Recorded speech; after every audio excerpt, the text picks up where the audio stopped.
Hello there and welcome to the Bitcoin Takeover podcast. This is season 17, episode 1. It's a new year, it's a new season, and we are here to roast Suitcoiners with Bruce Fenton. And the reason why this is so glorious is that basically Bruce Fenton could have become the ultimate Suitcoiner. He has the right credentials, he has the right background, he knows all the right people, except that he seems to be more of a cypherpunk than the guys who LARPed as cypherpunks for a decade and now they talk to bankers. So this is going to be a lot of fun. It's really good to have you, Bruce. Thanks for having me. Yeah, that's great. I never heard the term Suitcoiner before, but I like it. It's funny. Yeah, it's exactly what they deserve, right? Yeah. Yeah, I started out as a Suitcoiner, I suppose. I was a suit guy when I came in. It's funny, in the very, very early days, there's a funny Reddit post where I said something about working on Wall Street on our Bitcoin. And somebody replied, they're like, we don't need you, you suit-wearing Wall Street guys. And so now things have gone sort of full circle where I'm kind of on the other end of the spectrum in some ways, kind of the anti-establishment, anti-trade fi guy. Which once again is super ironic because once again, you have worked on Wall Street, you have tried to tokenize securities to put them on the blockchain. That's part of the reason why you were bullish for a while, or maybe you still are bullish on Ravencoin. And people gave you shit for that. But now you're basically more of a cypherpunk than the same people who are telling you that, no, you should only focus on Bitcoin. And now they say, well, institutions are bullish and they make the number go up. So this is a speculative attack on the US dollar and this is a Trojan horse and it's just a phase. Of course, we're not friends with the bankers, but they're spending with their debit cards or credit cards and they're not using Bitcoin for anything except for speculation. We're not winning anymore. I see it as a regression a bit. You know, what interested me in this space was the cypherpunk aspects. You know, I had worked on Wall Street for, almost 20 years or something before I came into this. And, so, it was boring. I mean, it was cool. I had a really, really cool Wall Street career. I got to do some of the coolest stuff anybody could ever do. I started out with, like small time retail as a smiling and dialing stockbroker. I managed stocks, managed portfolios. I did institutional work with 401ks. And then the coolest thing later in my career, I was working with ultra large pools of money, sovereign wealth funds, going over to the Middle East, doing big PE deals, working on that kind of stuff. And then I became like a big picture economic consultant, which is kind of fun. So I had a cool career, but the aspects, I was very interested in human freedom. I was a Ron Paul guy, still am, that I care about human liberty. And those aspects, which were really, really present and prominent in the early days of Bitcoin, attracted me. And I said, oh, okay, cool. This is a way I can actually change the world. Early on, I wasn't even really thinking about making money. I'm like, well, maybe this will be cool. Bitcoin will go up to $300 someday and maybe we'll make some money. But, I had thought of it as a way to change the world primarily. So I still have those cypherpunk roots. I've always had them the whole time I've been in the space. And I think this iteration is a little bit of a regression. And to your point, of a lot of people saying like, oh, only focus on Bitcoin. Well, centralized strategies, ETFs and banking products are not Bitcoin. And you don't have moral authority. I don't hate these things, just like I didn't hate altcoins, but I don't think you have some moral authority to be like, oh, Bitcoin only. I don't think that's a great philosophy anyway. So I always got a little bit of a hard time. I was never, really, really big into other coins. Never was, only invested in a few, wasn't really a cheerleader for them. But, I think it's a little bit hypocritical if you're like cheering for a centralized banking product, which are basically just altcoins also. It doesn't mean they're evil or the worst thing in the world, but I do think they're a regression. And I do think that it sort of defeats the purpose of what this was all about. Well, thank you for that. It's very refreshing. Like, I remember looking up to Pierre Rochard, for example, as one of the co-founders of the Nakamoto Institute, and he was writing all of these smart articles about why Bitcoin is cypherpunk and why we're going to use it as money, stuff like this. And now he really likes wearing his suit and pretending that we're running a speculative attack on the US dollar. And I'm like, man, you're just increasing demand for the US dollar. You're not competing with it anymore.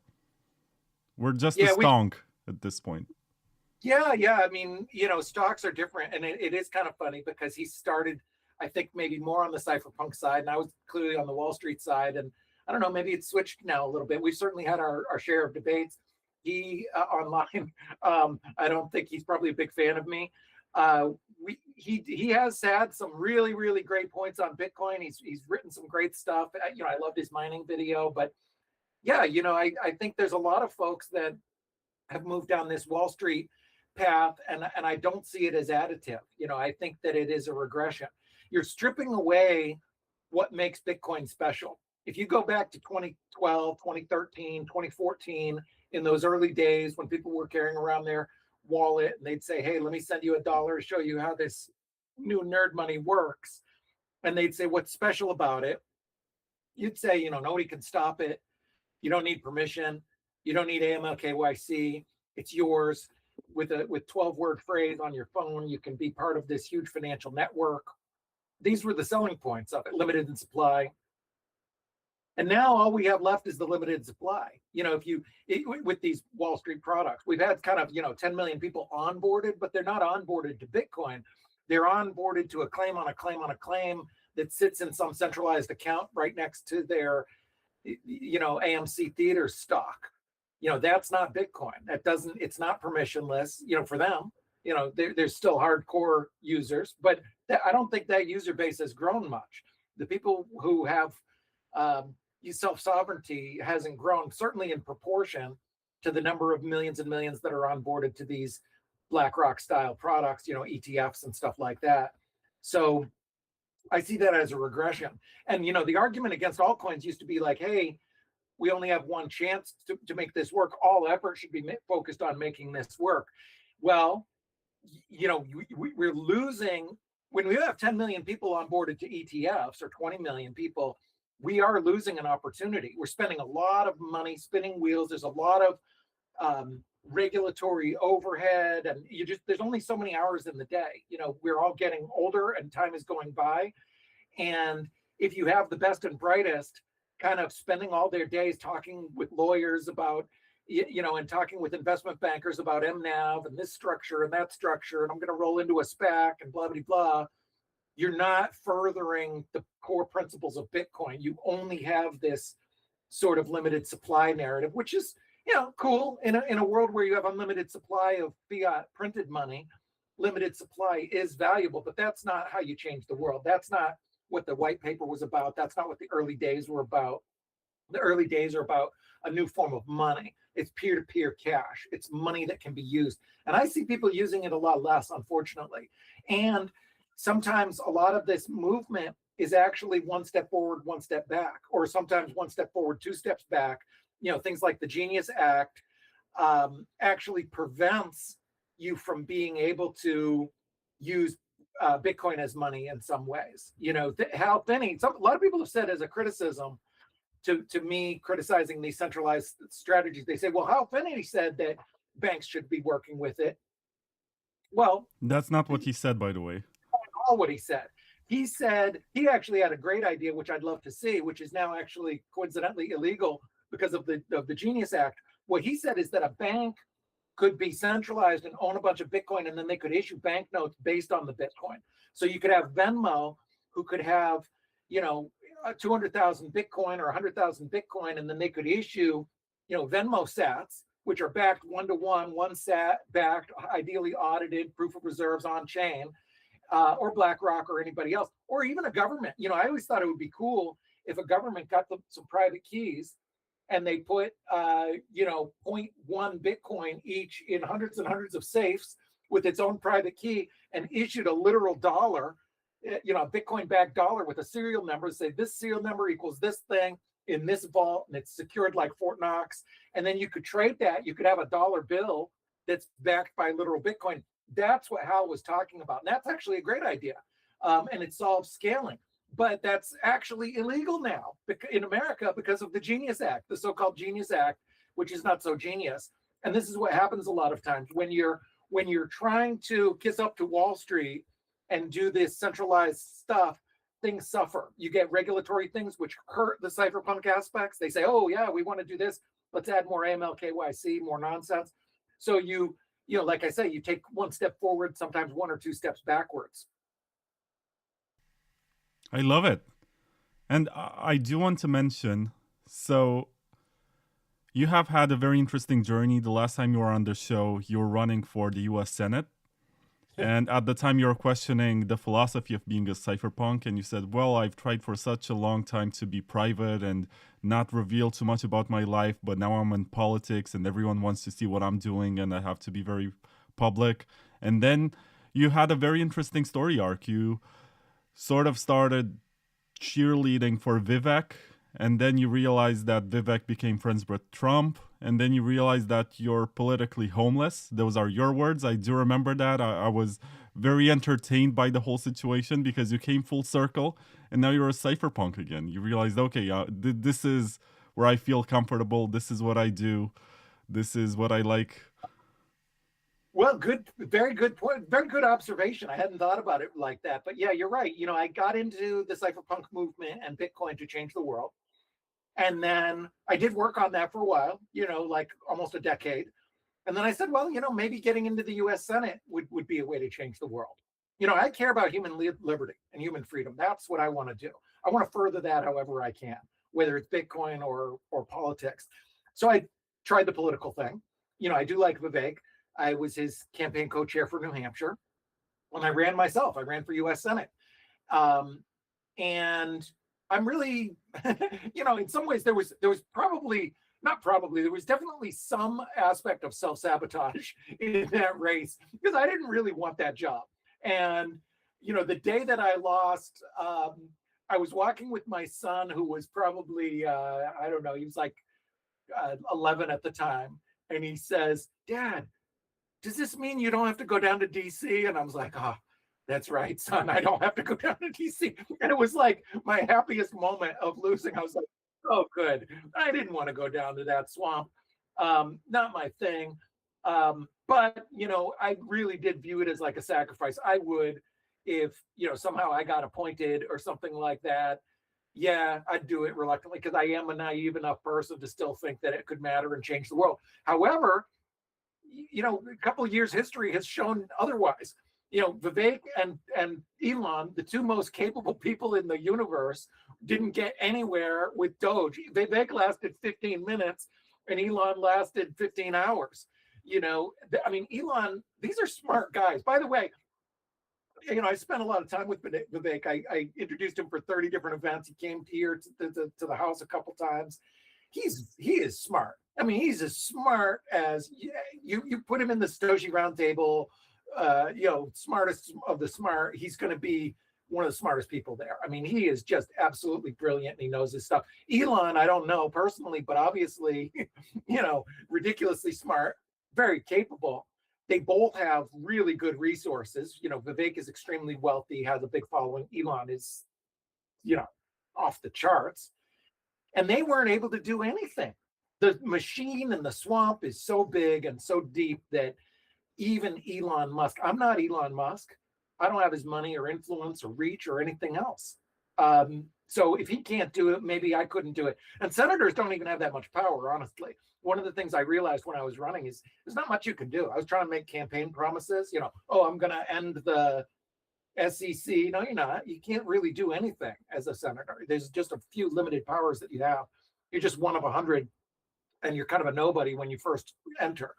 So, you know, then I would say, and I like the cypherpunk stuff more. So I'm like, all right, well, maybe the cypherpunk stuff is the only way to change. As you've seen people become disillusioned, like Marjorie Taylor Greene and Elon, and say that this machine can't be stopped. The swamp is too deep. It's too strong. The incentives are aligned in such a way that nobody can make a difference. Maybe our only hope is the cypherpunk technology, the cypherpunk values. And I really hope that that works, because if it doesn't, we've got nothing.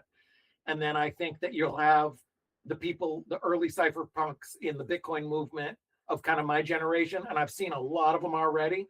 They've already given up. And they said, all right, I made my money. The world isn't going to change. It sucks. At least I'm rich. And they go off into the sunset.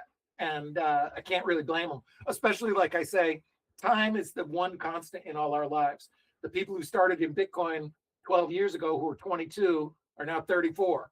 The people who are 34 are now 46. You know, if you're 46, you're now 58. Those are big, big differences. A lot of difference between a 58 and a 46-year-old or a 22 and a 34-year-old. You know, your life changes. People get kids, they get older, they worry about their health, you know, whatever state, whether you're 20 or 70, you know, people change and their priorities change. And there's a lot of really good folks that you and I knew in the early days, the big names of 2012. There's a whole bunch of people who made fortunes and they're just kind of gone. They're just enjoying life, and I can't blame them at all. So that's a risk that we have. That's why when people say, oh, let's onboard the banks first, and then in 10 or 15 years, when we have 1 billion people on the banks, then we'll move it over. Well, for one thing, that doesn't work that way, because you have a technical debt where, you know, you've spent a decade where nobody is making privacy tools, nobody's making user interfaces better, nobody's making better wallets, nobody's increasing actual use as cash and transactions, and you're building this big legal infrastructure where everybody is captive in these BlackRock products. It doesn't just switch all of a sudden. You have to do it now. And we can't, and the other thing about waiting 10 years, like I say, people, you know, in 10 years, I'm probably going to be retired. You know, I'll be joining those friends of mine, you know, like, I don't know, maybe I'll never retire, but I'll certainly be different, you know, God willing, if I'm still here. You know, you never know with life. And so we have to move fast, and this is our chance. And I think that all of these centralized strategies are a big distraction from that at best don't move us forward. At worst, they serve as an attack vector or a step in the wrong direction. Something that I also want to mention, because it's important, is that when you were running for the Senate, you sold so much Bitcoin, like a lot more Bitcoin than most of the guys who call you a shitcoiner or whatever on Twitter will ever have. Like, I remember you were tweeting about selling like 50 BTC to fund your campaign or something, which is insane, by the way. Like, I'm not sure if you have any remorse about that one, but it was insane. I loaned my campaign Bitcoin, but I didn't actually spend it. One of my challenges, I spent very little, actually. I did move quite a bit of Bitcoin. It was more than that over into the campaign fund. I think it was 72 coins or something. But I didn't actually use it. One of my challenges was that I wasn't able to effectively deploy money. I was a first-time candidate. I came into the race rather late. I didn't really know the system. There's a lot of grifters out there. The minute I announced, I got dozens of calls. And these are high-level people. Some of these people are on CNN every day, you know, well-known political figures, former Congress members, big campaign managers, people who've run successful campaigns. They all reach out to you immediately, and they all want their handout for, you know, 1 to 3 million each or whatever. So there's a lot of ways to spend money. There's a lot of grifters, and it was very hard early on to be like, whoa, who can I trust or not trust? And I didn't have a professional team. I didn't have a lot of people who had worked on campaigns. There's a couple really good volunteers and others, but I just didn't have the machine, and I wasn't confident with spending millions of dollars on a big maybe. And then as the campaign went on, pretty quickly, I realized it was a bit of a long shot. There was a clear front runner who had already been running for 18 months before me. And then there was another guy who had served in the state Senate for 30 years who was also ahead of me in the polls. So to beat them, it was like a big roll of the dice. It's like, okay, maybe if you spend 5 million, you might be able to meet them. You know, if you knew for sure that you spend X number of Bitcoin or dollars where it's like a certain thing, it's never certain, by the way. No, there's nobody who can do it, but it is kind of a science. If you a Senate race, like right now, I'm absolutely positively not running right now, but there's a race going on right now. If I wanted to be competitive in that, you're looking at like $30 million to do that, but it's still not a guarantee because I'd be running against the two candidates are both former senators. So, it's hard to beat either of them. And in my race, same thing. It was the two people ahead were quite good. So luckily I didn't spend that. I didn't spend that. I did move it over there. So it worked out well. It was a great experience. I got to learn a lot. I got to go all around the state, learn a lot about the political process, how it works, honed up my skills a little bit. A lot of people think I'm a very extroverted because I'm the world champion of talking. In fact, during the campaign, I spoke for 33 hours. I wanted to mention it because you broke the record for the longest filibuster. You Yeah, basically yeah. looked at what the longest filibuster is, and that I think Yeah. that was the most beautiful part of your short political career, that you Yeah. broke a record. You were actually there talking for how long did you say? 32 hours? 33 hours. Yeah. 33. So that was fun. I got to level up some skills like that. People think I'm an extrovert because I do things like that, but I'm actually quite introverted, and I'm not super, people don't even believe this, but I'm not really super comfortable in crowds and with people. But, you know, I've worked on overcoming that my whole life, but especially running for Senate. It's like, man, you can't. I used to go to Bitcoin events and I'd kind of hang out in the corner and get a little skeeved out if some rando. That's came why you up made the roundtable, right? To not have a corner. Yeah, I made the roundtable. So it's like some people have called it the introverts conference. It's like very quiet, and you know, we don't do the blasting music. It's a really great place to just sit down and have a one-on-one or a one-on-3 or 4 small conversation, that's my style. But the campaign was great because now if I ever need to, I'm comfortable going into a room and shaking 100 hands. I can give a speech on 1 second's notice at any time. So I'd highly recommend it to anybody. You know, run for office, you'll learn something. And that's how I viewed it when I knew my odds were low. But I said, hey, you know what? I'm kind of bored this summer. I'm not doing much. I can have some fun here. I don't have any major things on my agenda. I can have some fun, maybe even win, but especially have some fun, learn something, level up my skills. It's like the ultimate, not side quest, regular quest. You know, if you use a video game term, it's like a DLC. You know, it's like a big quest, and you level up your skills. So I'd recommend it to anybody for sure. What about video games though? Like, which quests do you recommend? Like, what are you playing right now, and what is your favorite RPG or whatever? Because it seems like you're into that. Funny you mentioned that. You know, I made a post on Facebook just the other day. I said I almost gave up on video games. I usually around the winter break when the kids are home and the holiday season and stuff, typically that's always been the time that I don't play a lot of games, but I enjoy them. I just don't usually have time. But usually, you know, around Thanksgiving, historically, that's when I grab some new game. I used to just play some game that week, and then I play a little bit during the winter. And the last several years, so I really liked Skyrim and Fallout, but both those are old games. Those are like 12-year-old games now. Fallout 4 and Skyrim, I love those. But I hadn't found any game that good for a while. And so like several years in a row, I was messing around with Midjourney and AI for a couple of years. So I did that instead of the video games. And then I tried a few others, and they were terrible. There were so many games. We tried like 10 or 15 games, and I'm like, man, this high learning curve, it's annoying. I don't like it. I tried Baldur's Gate, which was Game of the Year. It was so bad, I was insulted. I'm like, I'm actually insulted. Like, I'm mad at this game. I'm angry at the developers for not just wasting my time and money, but you've insulted me. You've made such a bad game. So my son, this year, like 3 years in a row, I couldn't find any game that I liked. So this year for Thanksgiving, my son is like, I'm going to find one that you like. So we tried like 3 games around Thanksgiving, and they were all terrible. And then he's like, all right, I know this isn't usually your style, but I'm going to try, because it was very popular, I'm going to try Diablo 3. And I didn't think I'd like it. I don't usually like the fast pace like that, but I actually loved it. So I got obsessed about that. I played that all last month. And so that's the game I've been playing now, good old Diablo, which is really fun. I usually don't like that pace. I like more of the role-playing style, like Skyrim. But Diablo's kind of fun. It's kind of like it's sort of mindless and refreshing for your brain. So I find that one a good one.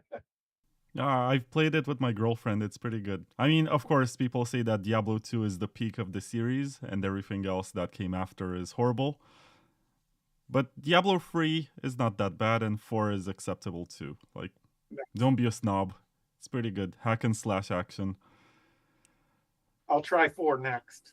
But yeah, I like geek stuff in general. I'm not as big of a video gamer, but I'm a big gaming guy, like tabletop games. I'm a Dungeons and Dragons nerd, Pathfinder, Warhammer. I like almost all geek hobbies. I'm huge on comic books.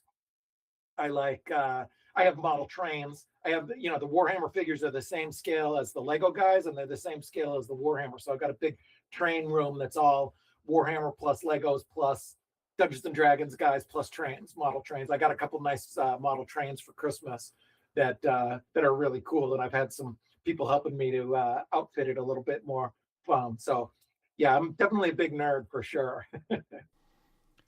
Yeah, I'm not sure if you know Ray Youssef. He used to be the CEO of Paxful, and now he has a new business which is called No Ones, and he's sponsoring the show, by the way.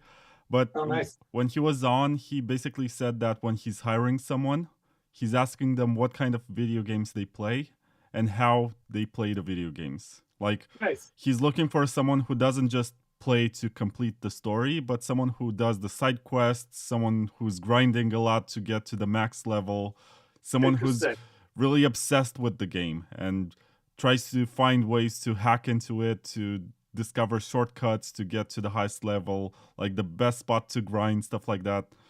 That's funny. Yeah, I do know Ray really well. We're good friends, and despite his controversy, I like him. What's the controversy?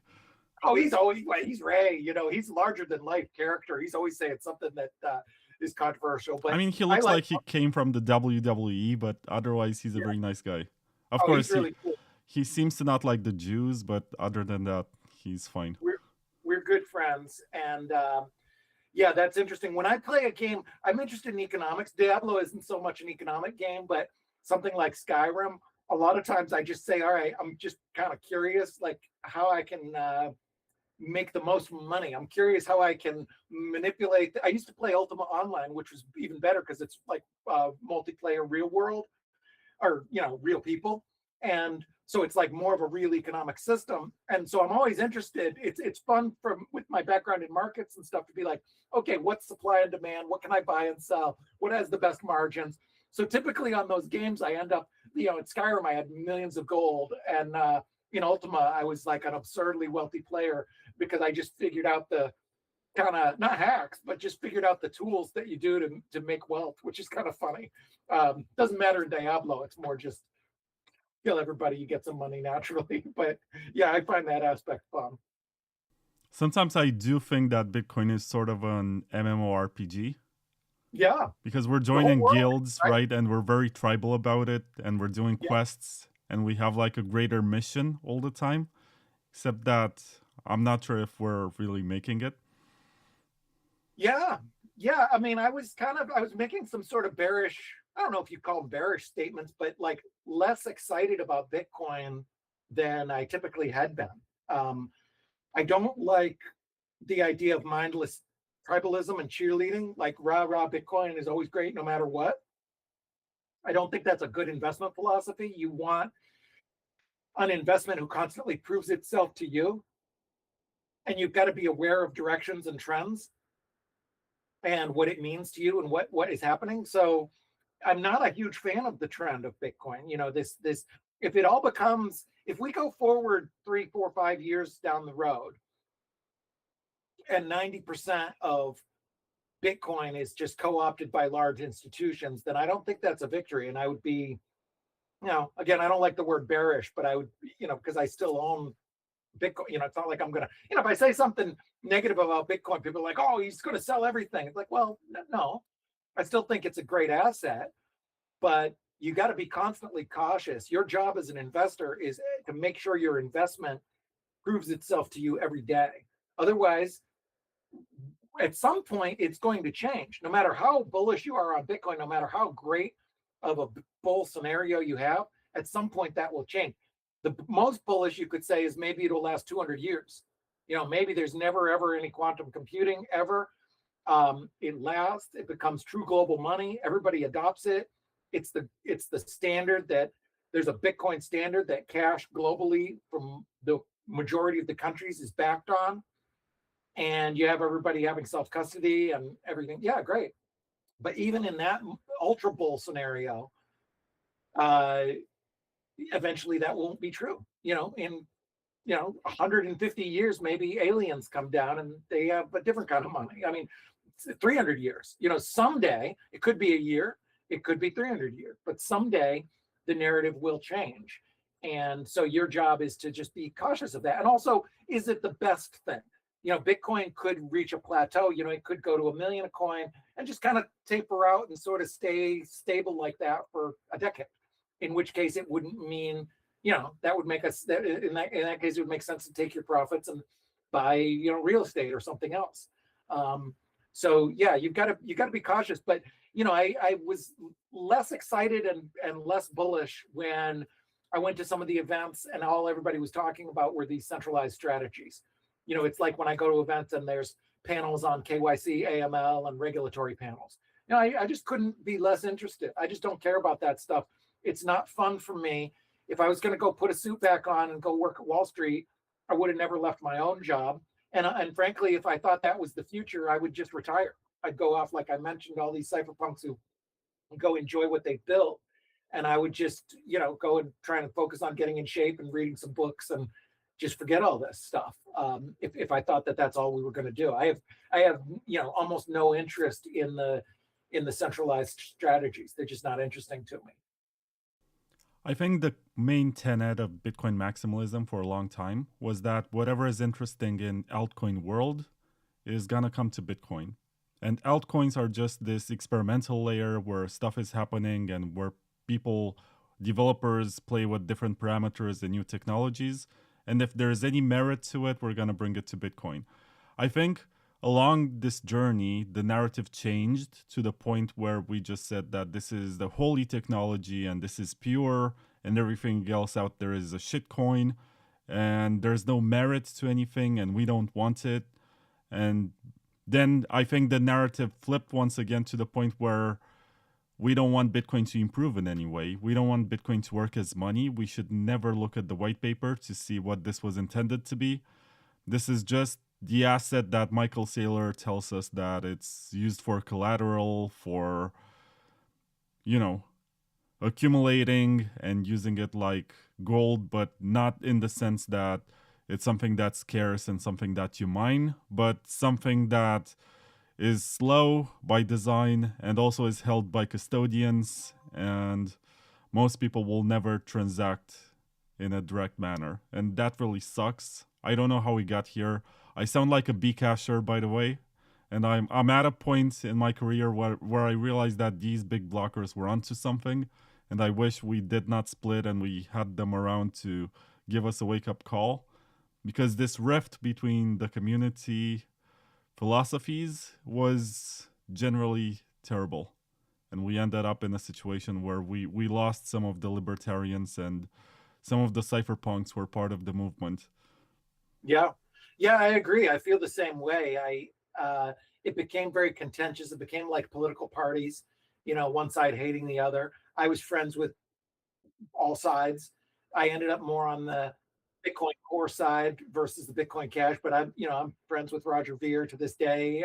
He came to the Roundtable 2 years ago, which was great to see him because he was one of the early. He was almost like an honorary co-founder. He came to the first four, but then there was the rift, and people kind of went their own ways. And I don't think it was years ago because he got arrested or something around the time.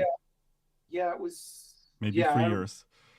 Yeah, but I agree. I think we did lose something. I think it was not ideal, and it's too bad. And there's to your point about being anti-altcoin, there's a conflict if you're against altcoins but also against Bitcoin change. You have to kind of choose one, because there is useful other things that other coins have. Monero, privacy, tokenization, whether you like it or not, is a thing. And even I think the most solid Bitcoin only type of person has to admit that stocks have value.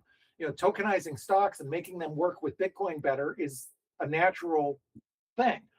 And so your choice is either put all that on Bitcoin and make Bitcoin the chain for ordinals and NFTs and stocks and tokenized securities and real world assets, and also add privacy and make it the end all be all of all coins, which I like that idea.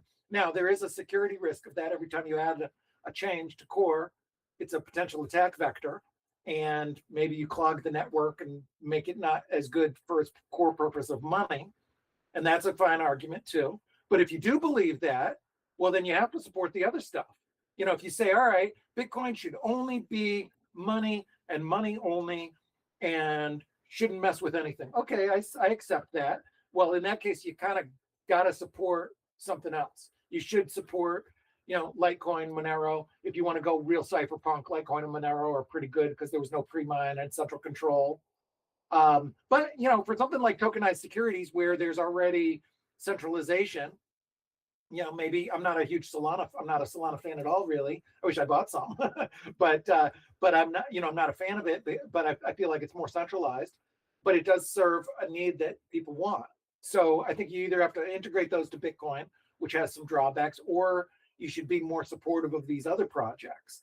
But I think to be against both of them doesn't really make sense, you know, because these things are useful. And in a post-Bitcoin world, where Bitcoin really is the global money standard, of course you're going to have tokenization. You're going to have things that trade with Bitcoin. You're not going to have no trading pairs and exchanges only offer one thing. You know, that just doesn't. They wouldn't even be exchanges. You know, that wouldn't make sense as a global vision. I do want to ask you at this point, what are the 5 altcoins that come off the top of your head that are not scams? But before I'll let you think for a while and plug some ads in the meantime, because I do have to do this. I've mentioned No One's previously, which is Ray Youssef's business. So I do have to explain what it is. And it's a peer-to-peer marketplace that's built for the global south.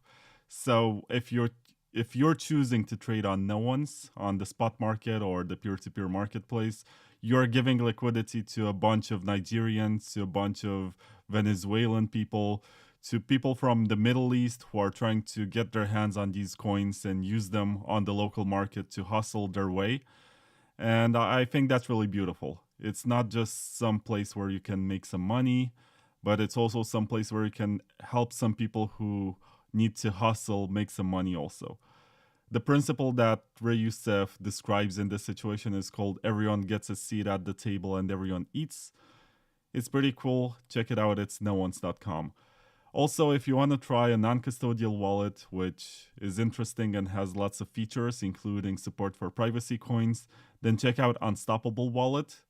If you think it's just some sort of shitcoin wallet, then you should go to bitcoin.org and choose your wallet section, and then go to the mobile section, and you're going to see that Unstoppable is one of the top recommendations.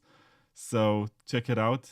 It's free to download. It has lots of interesting features like duress mode, which means you can type a different PIN, which opens a wallet that has 0 funds if someone ever follows you home and you need to show how many coins you have in your wallet. Or you can even put like $10 so that if someone's gonna steal something from you, it's gonna be a small amount. Check it out. It's called Unstoppable Wallet.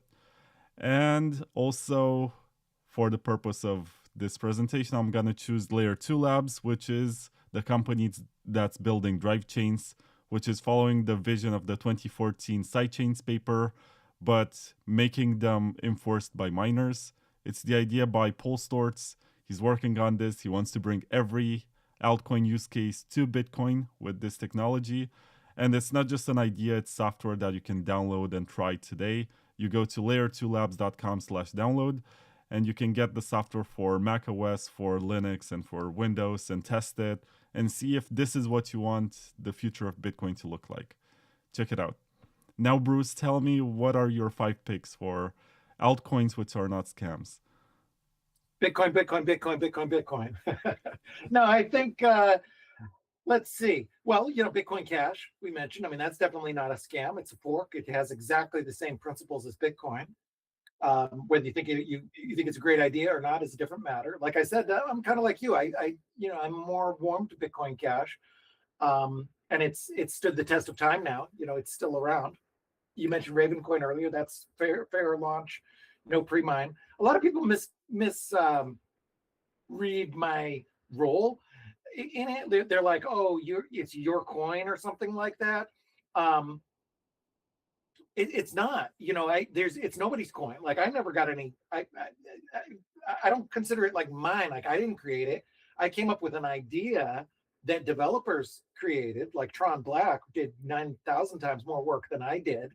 But nobody got any pre-mine or any incentive or anything like that. So the idea of it being like a person's thing is just different. There is no, and even for a fair launch open source like Litecoin, it's different because there's no Charlie Lee, and that would be another one. I'd add Litecoin 3. I always think, and Litecoin I've used many times as an example in arguments with people about, like, oh, everything's a scam. I'm like, well, is Litecoin a scam? How is it a scam? The guy took the code, it's open source.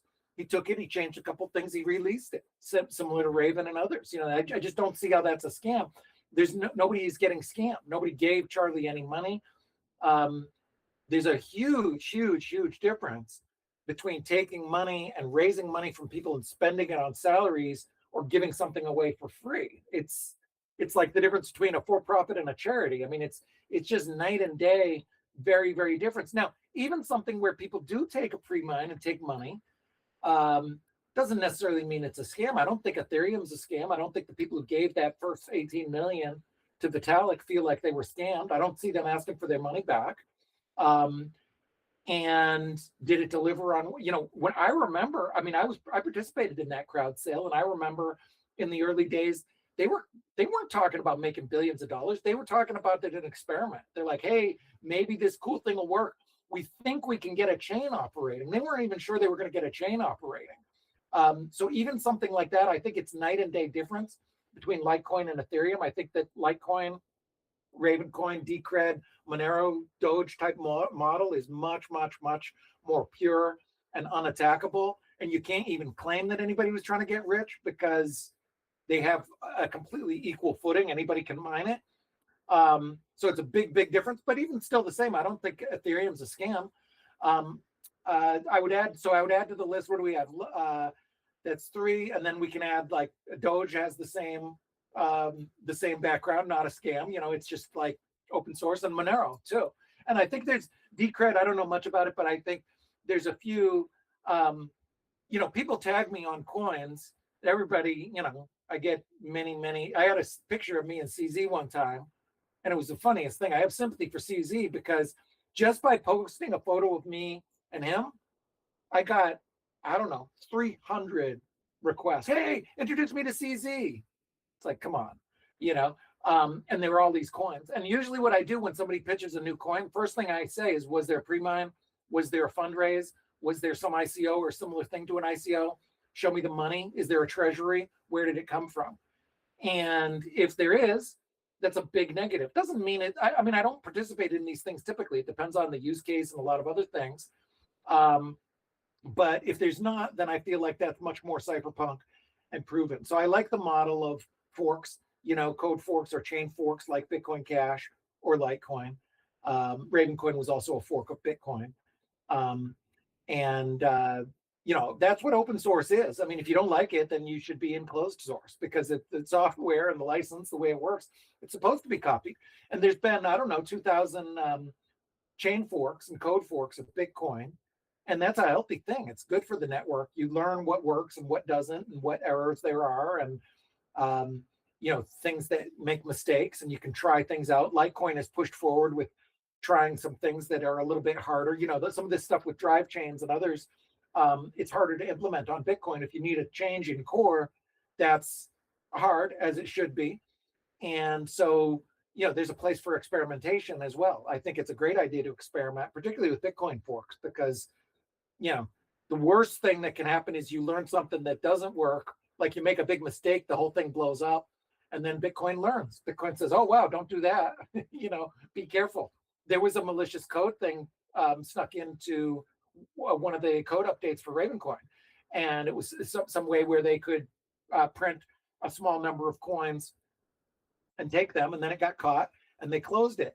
And that, people know about those but that's exactly the kind of attack vector you got to watch. And it's exactly the reason that you got to be very, very careful with Bitcoin or any coin, moving things around like that, because any change is a potential attack vector. And particularly with Bitcoin, I'm concerned now, because core has all of this infighting and internal drama, and it's very close.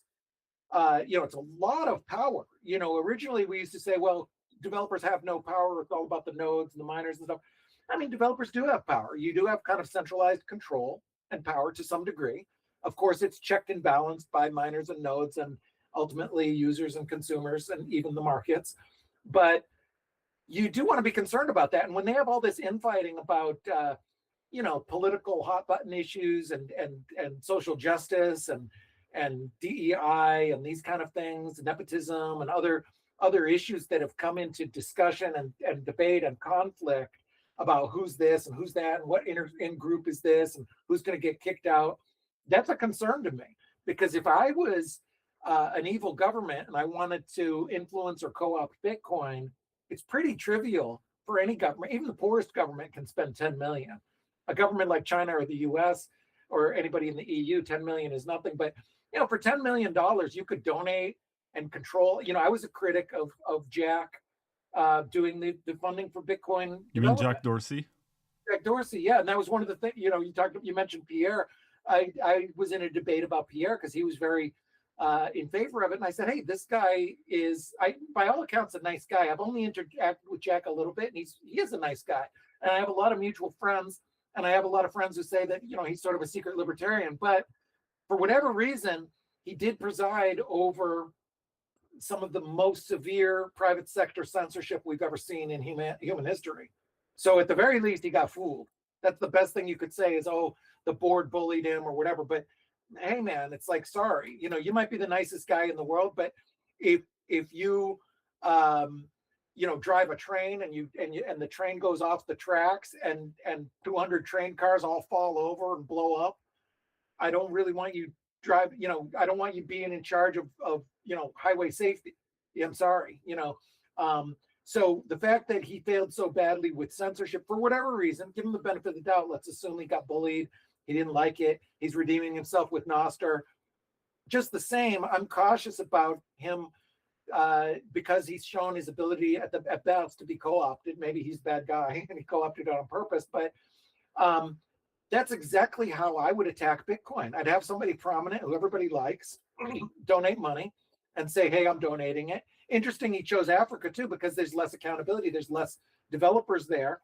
And people don't want to be seen as attacking Africa. You say, oh, we got these great African developers. Well, maybe they're easier to co-opt because they're not in the mainstream. It's harder to co-opt somebody in New York City because they have like the NYC Bit Devs meeting where there's 200 developers there. And if you're full of it, they're going to call you out. But if you go to some place where they don't have that, you could, it'd be easier to co-opt. So that, I'm concerned about that. And I think it'd be trivial for a government to install a developer. And there's controversial developers now. There's some that are kind of brand new that haven't been developers a long time and sort of came into this position. And they don't necessarily share the values that I think Bitcoin is built on. I'm also very, very cautious when I see somebody with socialist tendencies who's a big statist who is heavily involved in the direction of Bitcoin, because that's not what this technology is. And if at your core fundamental beliefs, you don't believe in human freedom and you believe in state control, I don't have a huge, I have a big trust issue with you being able to make the right decisions when you need to for Bitcoin. In the case of Jack Dorsey, it gets very interesting because last summer we saw the fight between Bitcoin Nuts and Bitcoin Core. And we basically saw how there's a camp of people who are mostly financed by Jack Dorsey, who have their own mining pool and they run their own node implementation, which in some ways Bitcoin Nuts reminded me of XT because they were trying to basically get a majority of nodes and they were looking at statistics all the time and they were saying that they're the ones pushing Bitcoin in the right direction and the others are regressive in comparison and they want to keep it pure and only keep it for financial transactions and whatever. But at the same time, the core side also got funded by Jack Dorsey. So I saw this meme, which was actually taken from a picture of the Iron Dome in Israel, which was getting bombed at the time with missiles from Iran. And the meme was saying basically that the missiles from Iran are US taxpayers' money, and the Iron Dome is also US taxpayers' money. So basically that was the meme, that there's this entity, which is the United States, that's funding both sides of the war. And that one got adapted for Bitcoin Core versus Bitcoin Nuts, both of them being funded by Jack Dorsey. Yeah. Jack's money, also Jack's money. And Yeah.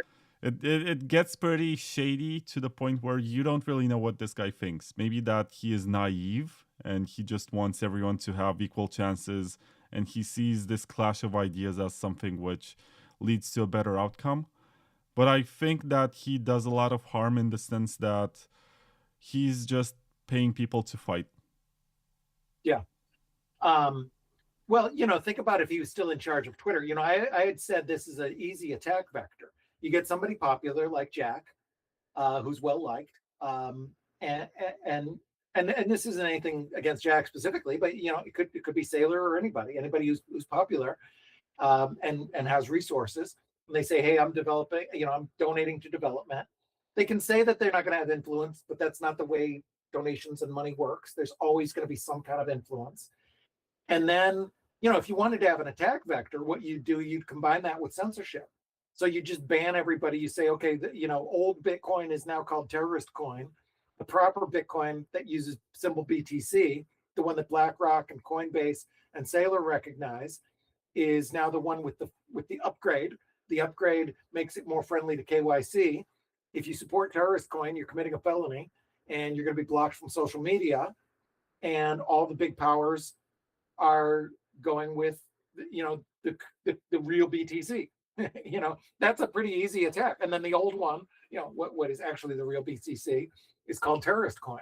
That's a pretty obvious and simple attack, and it doesn't take too much. If you compromise 5 or so sources, and a lot of people have criticized Brian Armstrong. I don't think Brian Armstrong would participate in that, but he doesn't have all the control. Coinbase is a publicly traded company, and they could get rid of him, even if he's not like the most hardcore cypherpunk. Brian Armstrong is not the kind of person to, cause trouble.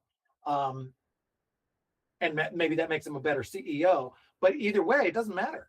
Let's suppose he was, Roger Ver, and he was just like, hell no matter what, it's almost like it would be easier to co-opt him if he was just like, F you, I'm never changing.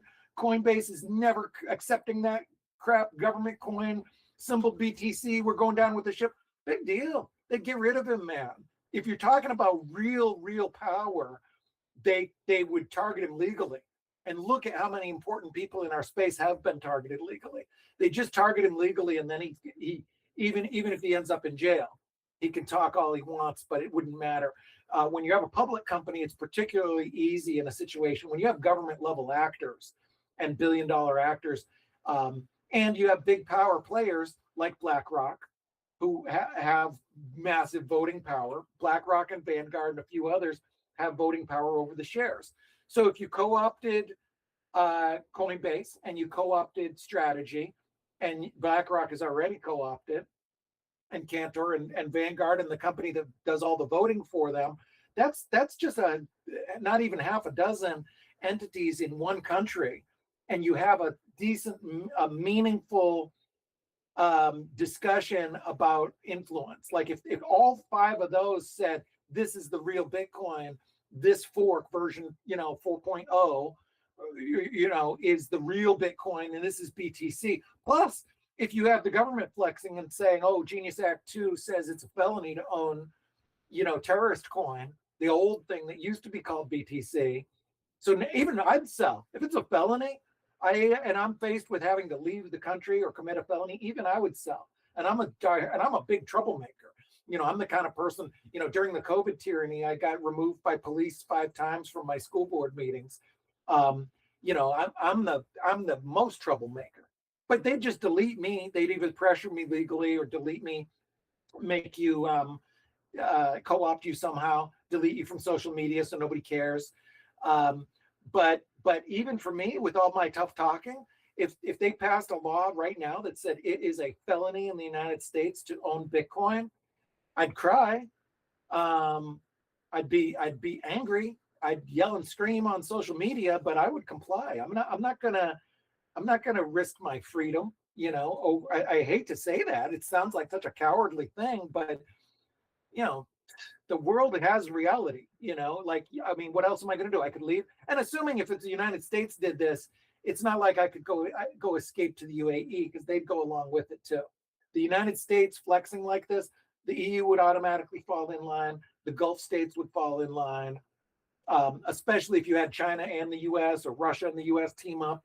Boom, it's kind of game over. So, you know, I always like to, you know, it may sound like conspiracy theory, but I always try and think in terms of those attack vectors. You know, who would want to attack this, and how would they? If you're not thinking about like how would a government attack it, you know, I think that's naive, because there is vast evil powers. I mean, look at how much power somebody like Elizabeth Warren or Janet Yellen or Jerome Powell have, or Christine Lagarde. You know, these are powerful people with a lot of influence, and they ain't you, and they ain't me. You know, they don't share our values. If they had their way, if Elizabeth Warren had her way, probably she'd lock up 1,000 people in our industry. It wouldn't just be Fluffy Pony and CZ and Roger Ver and a handful of others. It would be everybody. And you think about that too. Look at if you think about an attack vector, who was the number one person who would have fought that? Roger Ver, jail. Who's the number two most important person to fight that? CZ, jail. Who's the number three most important person to fight that? Founder of Monero, you know, Fluffy Pony, charged with 25-year-old. They pulled out a thing and said, "Oh, 25 years ago, you charged $8,500 for lunch on your company credit card. I mean, you're in jail." You know, you know, privacy wallet developers, jail. You know, you think about it, like that. It's not that hard. It's a chilling effect, because for you know, a lot of people in the Free State movement up here in New Hampshire were close with Roger. They see this. Oh, and then by the way, the guy who onboarded Roger, Ian Freeman, jail. You know, so it doesn't take much. You know, it like they can silence people. Plus, you can censor them, and you know, like I say, if there's certain people, if they had the power, I really legitimately worried if Kamala would have won and continued the Elizabeth Warren regime, with Warren being president of the economy, I worried about tanks coming down my driveway. You know, I would have been. I hope I've worked hard enough to be in the whatever top 500, top 1,000. You know, I'm not Roger Ver, but thank goodness I don't want to be targeted legally like that. But you know, all you need to do is arrest 500 people, and look at what they did with 1.6. You know, they could just arrest. They could just take a list. You and I would be both on it. The top 1,000. You just arrest all of those 1,000, and then you ban everybody else from speaking about it. A few of them slip through the cracks. You know, maybe Mr. Hoddle, because he's anonymous, he slips through, and he has to be quiet, and he doesn't reveal who he is, and he just kind of puts his head down and deletes his account. Or maybe they figure out who he is, and he's on the list too. But it wouldn't take much. You censor it. You say this new thing is the real Bitcoin. You get rid of the people. You lock up any of the potential troublemakers who would stand in the way, and game over. You know, so we have to be aware. It may sound far-fetched, but the world's a big place. There's nuclear war. There's other crazy things that happen. The thing I just mentioned could be done for probably $10 million. You know, it's not that hard to co-opt these things. Yeah, I just want to mention that I've had Mark Edge on the show, and that's another episode from like 6 months ago. And Nice. if you want to learn more about Ian Freeman, go to freeiannow.org. It's another one of these Bitcoiner causes, just like right now I think the more popular one is the Samurai Wallet developers, but Ian Freeman is the creator and co-host of Free Talk Live and Free Talk Radio. And he has been speaking about Bitcoin since 2010 or something, has been telling people. And so he was talking about liberty and libertarian ideas, and he introduced a lot of OGs to Bitcoin. Roger, as you mentioned, I think he was listening to Free Talk Radio, and he heard about Bitcoin. And I think the story is that he sold a house and he sold a Lambo to buy Bitcoin with it when it was sub $1, which is amazing. Epic. And that's how we ended up with Roger Ver in this industry.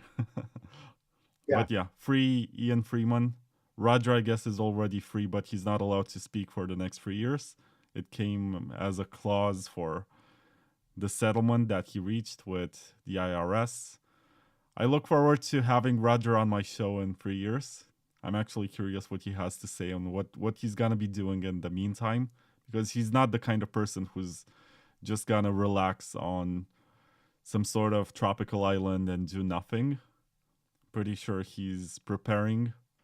He's very idealistic, and he's a man of principles, and so is Ian.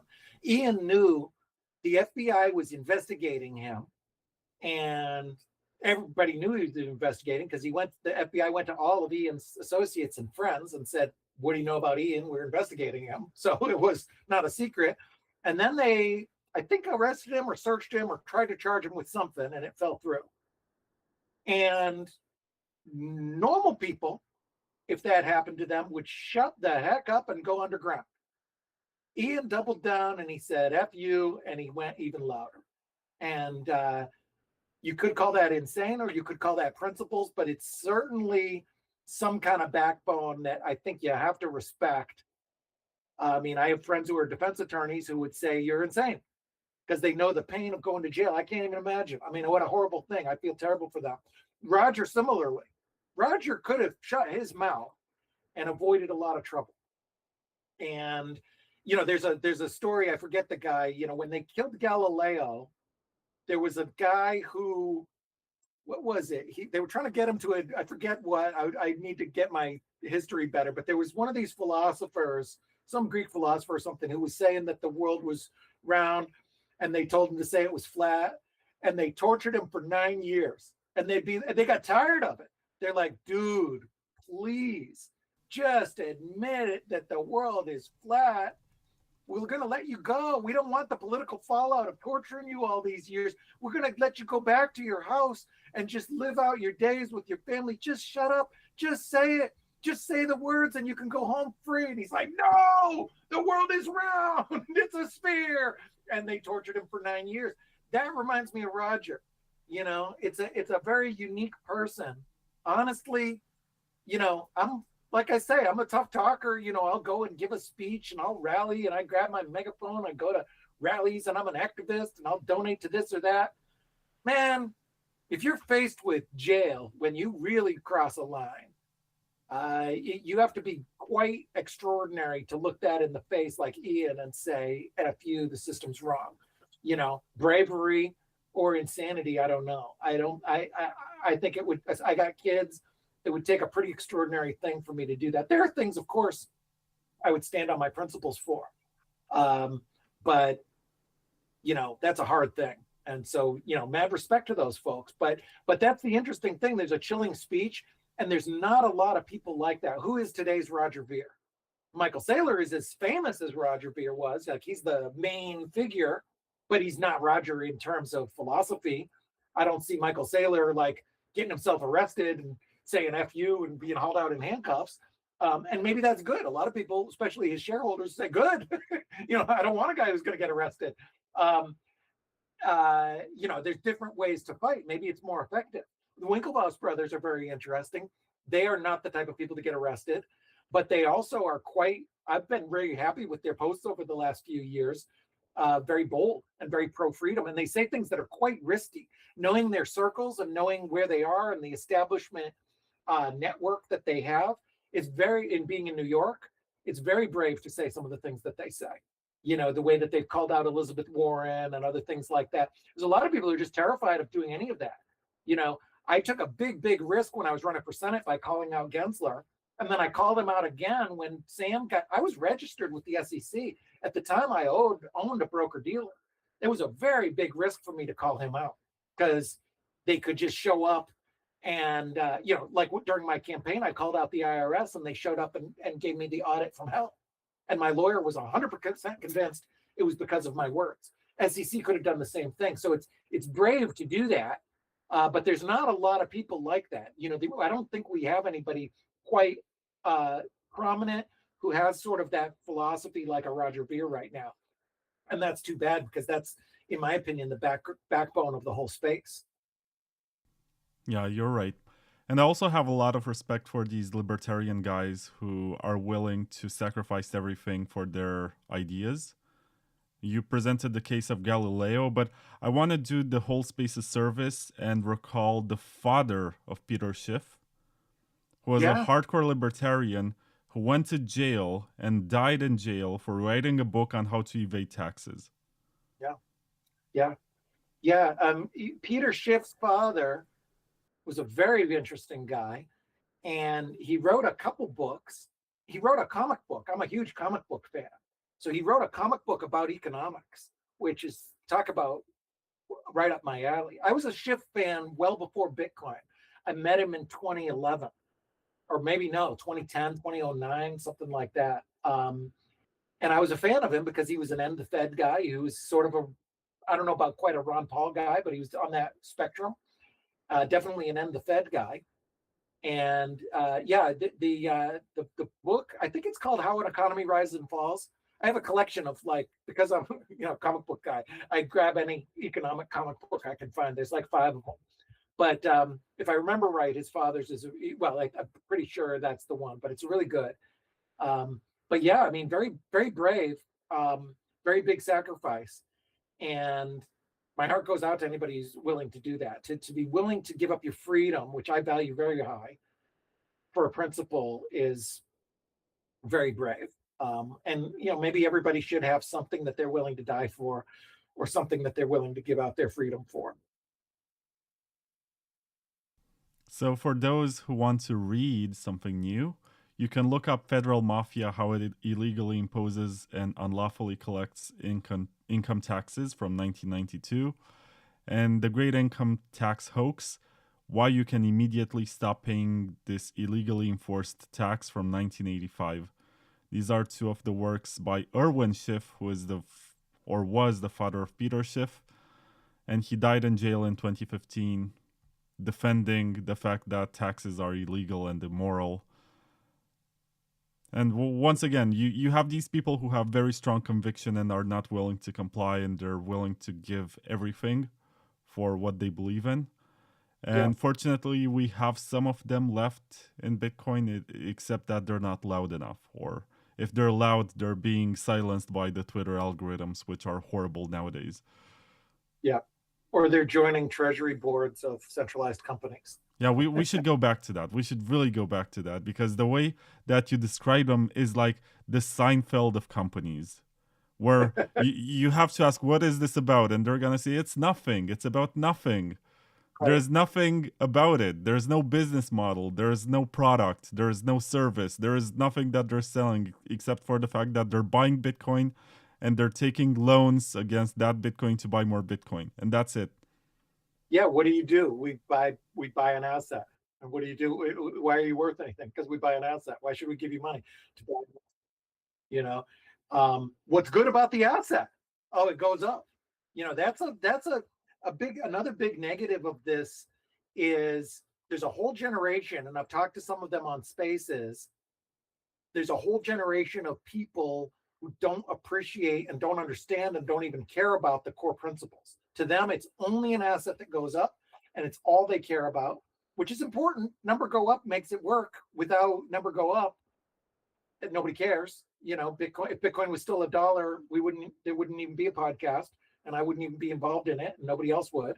I mean, 1,000 goofballs would be, just like ham radio operators or whatever. It would be a hobby. Maybe, I'd like to think I'd be involved at $1. I think that would be kind of fun. You'd be on a little Reddit forum with 3,000, 30,000 users at tops, maybe, who just talk about this cool nerdy thing. And, there would be no Bitcoin Twitter. But in the real world, there are a lot of people who just don't care about these. Even though number go up is good, there's a lot of people who don't care about the underlying philosophy. And some of them are very smart Wall Street people. I talk to Wall Street types who can go on and on and on. They'll tell you every quarter of Sailor's earnings, and they know this and that, and they know all about every pipe and spec and treasury strategy and who's paying what debt and what loans at JP Morgan and Cantor and all and on and on. But you ask them what's special about Bitcoin, they can't tell you. You ask them what the Byzantine general's dilemma is, they don't care. They don't know. They don't, if you ask them if centralization is important, they don't care. They view self-custody as a quaint thing for, weirdo Ayn Rand fans. They don't get it. And the problem with that is that if you're onboarding 10 million people who don't get it, they're going to be easy come, easy go. When the market goes down, they're not loyal to the market because they don't believe that it's anything unique. They say, oh, this is an asset, it goes up. Oh, I guess it didn't go up. It didn't do what it's supposed to do. I'm out of here. Whereas the early iterations of Bitcoiners were like, here's what it's supposed to do. It's doing what it's supposed to do. And I care about that because I think that has value. It's a big difference. It's a big difference.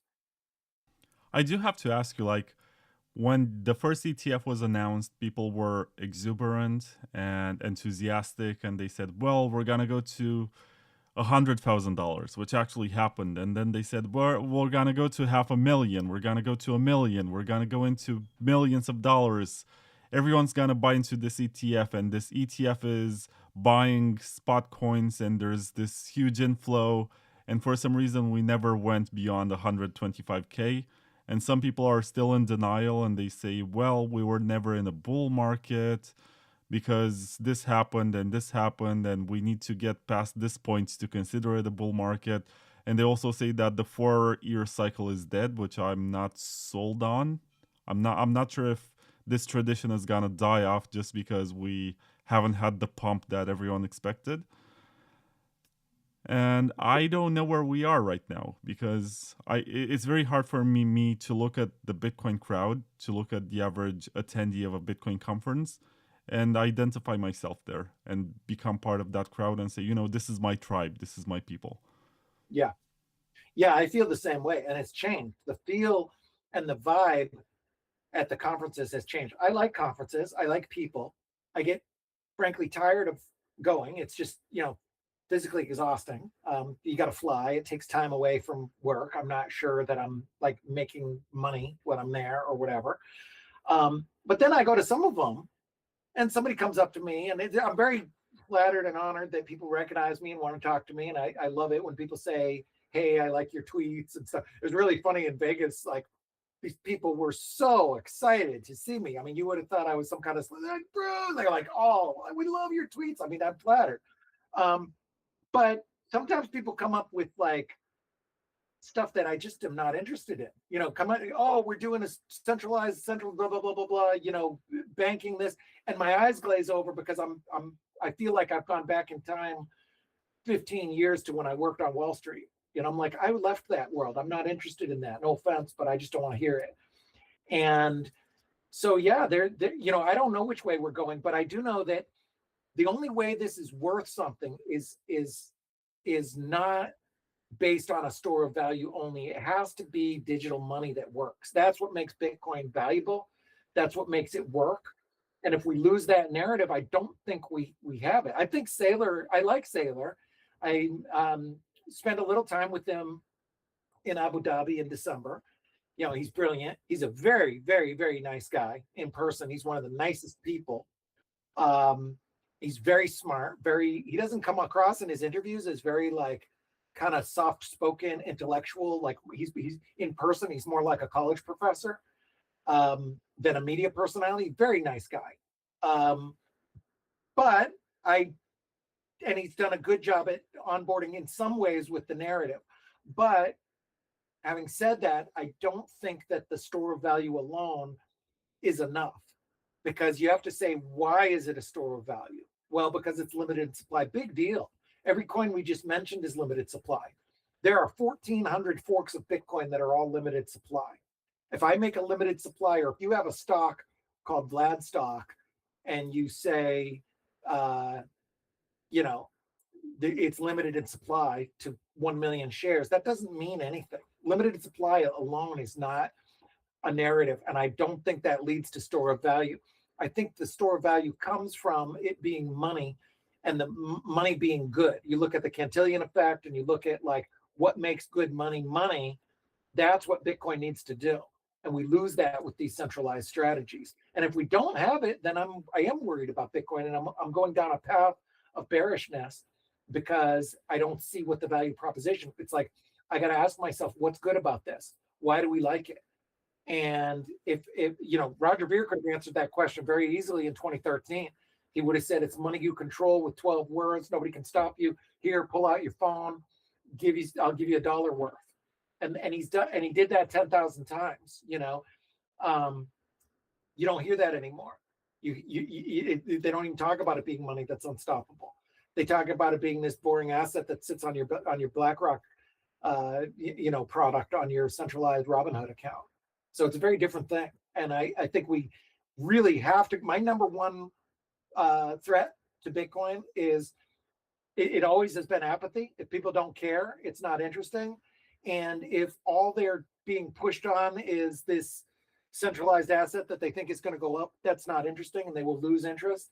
And then it could fail. To me, that's the number one, not even attack vector, but the number one thing that could make Bitcoin fail. If we go forward 5 years in the future and Bitcoin's at, whatever, $100 and has pretty much imploded, I think that would be the reason. I think it would be that, people just lost the idea of it being money for money's sake. And so yeah, I think that's the biggest threat. I do believe that to a lot of these people, like, they were pure all the time and they tried to slay every shitcoiner on Twitter, and they virtue signaled for like a decade and said that this is the best asset ever.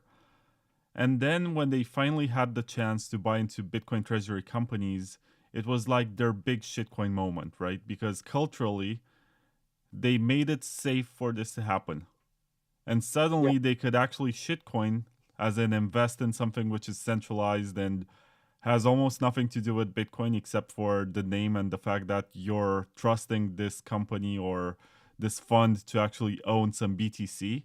But then again, there's no audit, there's no actual proof, there's no link to the UTXO on the blockchain. You just have to believe them that they do have that Bitcoin, and you're buying a paper asset, which is like a claim on that.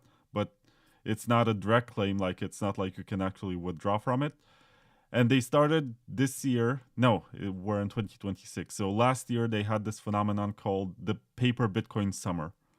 And they were saying, yeah, we're going to compromise, we're going to sell out, we're going to make the number go up.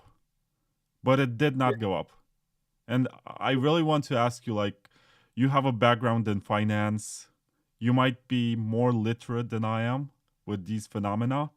Why didn't we go beyond, I don't know, $1 million with Bitcoin? What do you think went wrong? Well, we can only guess with markets, but my best guess would be something along the lines of what you said. I think we lost our principles. And if you just say something's going to go up, that's not interesting. People aren't going to be onboarded for that. You look at the last bull run when we went from 10,000 to 20,000 and 20,000 to 80,000. There was the discussion was the last hurrah of the Bitcoin principles. You could go on Clubhouse before Spaces even, and during the lockdowns, the narrative was, hey, this is better money. It's going to change the world. It's permissionless. It's unstoppable. The whole world's falling apart, but there's nothing anybody can do about Bitcoin, no matter all this chaos in the world, politically, lockdowns, everything else. Next block, TikTok, every 10 minutes, the network says what's happening. And I made a lot of tweets back then. I was like, hey, no matter what's going on in the world, in a world of uncertainty, Bitcoin is certainty. You know the code, you know the map, you know that every 10 minutes, roughly, there's going to be a block. And that's a powerful narrative that got people onboarded. And people said, all right, cool, I'm going in. I think the narrative lost. I think this last summer, the narrative was rah, rah, rah, money number go up. And that's very altcoiny. It's very ICO wave. There was a lot of similarities to this and the ICO wave. It's affinity marketing, as you mentioned, using the Bitcoin name. It wasn't interesting. And remember, when you onboard those new people, when they don't have the principles, the people who are doing the onboarding might know the principles. They might be able to explain why Bitcoin is unique, why it's special, and why money works, and Byzantine General's Dilemma, and permissionless, and unstoppable, and all that. But the people they onboarded were not. And those people don't care. They don't see it. The BlackRock investors generally don't see it as an asset that's going to change the world. They see it as an asset that's going to go up. And very similar to the altcoins, when people jump into altcoins, they do it mainly because they think it's going to go up. And when it doesn't, you've seen 1,000 charts where the altcoins go like this, and then they just die because people say, "Oh, I guess it wasn't going to go up. Forget that. I'm out." And that's a big danger for Bitcoin because it is still early and still fragile. When you have millions and millions of people who, look at all the tweets that people say, "Hey, we're still early."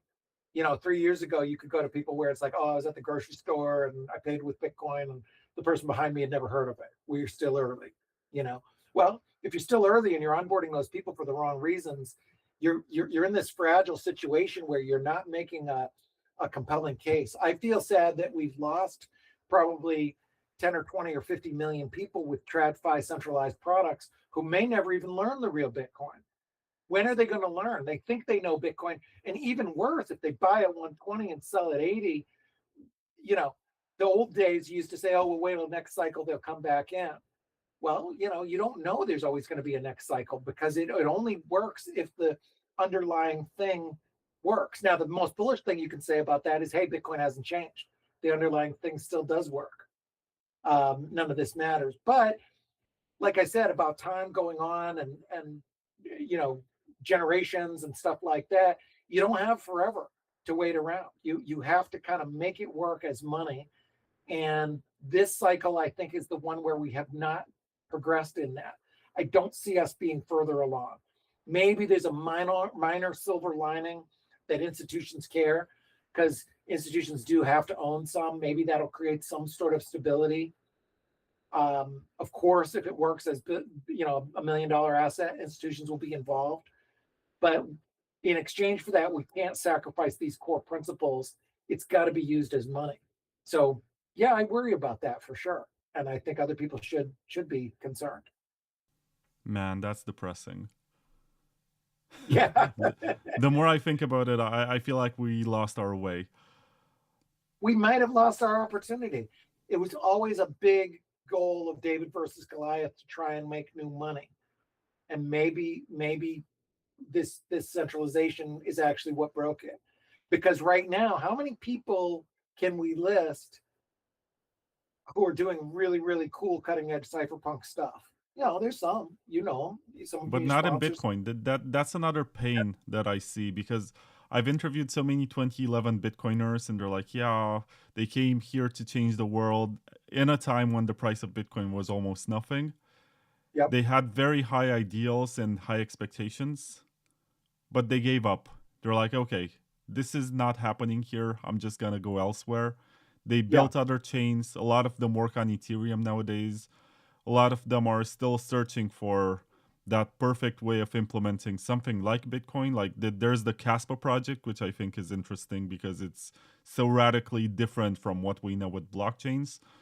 There is the Zcash project, which was supposed to be just this privacy soft fork on Bitcoin, this zero cash upgrade, which never happened. It was a big deal. It was on the cover of Bitcoin magazine like 12 years ago. But now nobody talks about that in the context of Bitcoin anymore. And it's so depressing when you realize how much stuff could have happened on Bitcoin, how much intellectualism and how much development power we actually lost. Yeah. And then we end up with these stupid debates like, well, maybe we should confiscate the small UTXOs to make the UTXO set smaller so you can validate the chain on a Raspberry Pi. And that's so stupid. Like, seriously, how do we end up with this kind of conversations? And on the other hand, you have more cypherpunk, more interesting stuff happening on low liquid altcoins, which look a lot like what the spirit of Bitcoin used to be like a decade ago. Yeah, that's absolutely true. I mean, you see that cypherpunk spirit, and we've lost so much. And when you have the best and brightest, and also the money is not insignificant. When you have some cool, scrappy cypherpunk project and they're struggling to raise $1 million on their first seed round, and you have some goofy centralized banker product that raises, 500 million, that's significant. That means they're going to suck up all of it's the same criticism people used to make about the altcoins. They're going to suck up all the development, all of the interest. So all these, there's an army of developers and an army of other employees and lawyers and consultants and investment bankers sitting around talking about MNAV and talking about how to do these centralized things and dealing with lawyers and regulatory and all this. And that's not, and the developers are working on slick user interfaces for their centralized product versus that all that effort could have been towards better privacy and better user interface for self-custody, better self-custody solutions. That's a big loss, and we see it right now. I mean, look at the big funding right now. You don't see cypherpunk type companies getting these $100 million funding rounds. It's a lot of smoke and mirrors, centralized stuff where it's basically banker products, and some of the biggest funding rounds, the golden boy great investments are just Wall Street products right now. And I don't, like I said, I don't have anything against it, but it is drawing from the resources that could be for cooler things, and it's not moving us forward at best. It might be moving us backwards. I also see the value in this argument that Bitcoin is just this gateway drug or this compliant coin that basically keeps the entire industry in a state where they can feel free to experiment. But I just wish we had this one coin to rule them all kind of situation. Like the kind of maximalism that makes sense. Because maximalism as a philosophy is rooted in the network actually doing something and being useful. And if you look at the mempool, which I just did, you can get sub 1 Satoshi per V-byte transactions in the next block, which is very depressing. It means that there is very little activity happening right now, and the people transacting are not willing to pay too much for their transactions, which once again is depressing. And I know that there's gonna be someone in the comments right now saying, well, you guys are a bunch of shitcoiners and you're ignoring the Lightning Network. And that one was major. It was maybe the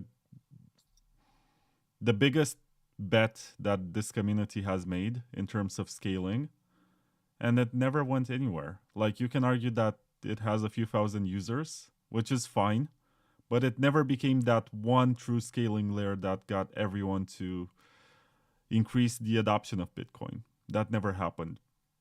Yeah, I agree. I never understood Lightning when it was first explained to me, which is forever. What is it? 8 years ago. I think it was more like 10 when it came out. I think so. I remember I was in the debate.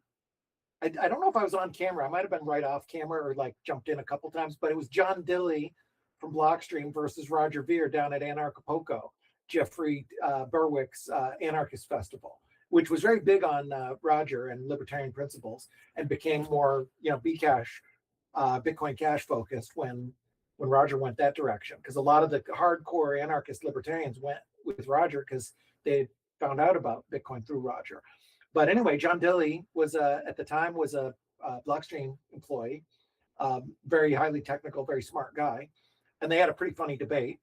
And the funniest part was Jeff Berwick is a flat earther, and John Dilley is like a pretty smart science guy, and they had a debate about whether the Earth was flat, which was really funny.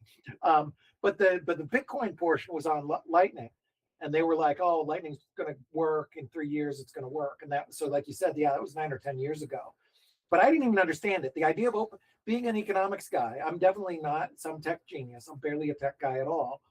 But I never understood the concept of opening a channel. I just said that's not how money works. It doesn't make sense to me. And I just figured, well, that's all right. I must be too stupid to get it. And there's smarter people than me who seem to get it. So I trusted them a little bit, but I was always skeptical. And then after a year or 2 or 3, every few years I've made a tweet like, "Hey, wait a minute, did this work?" I've put a couple polls on there. Has Lightning worked or not?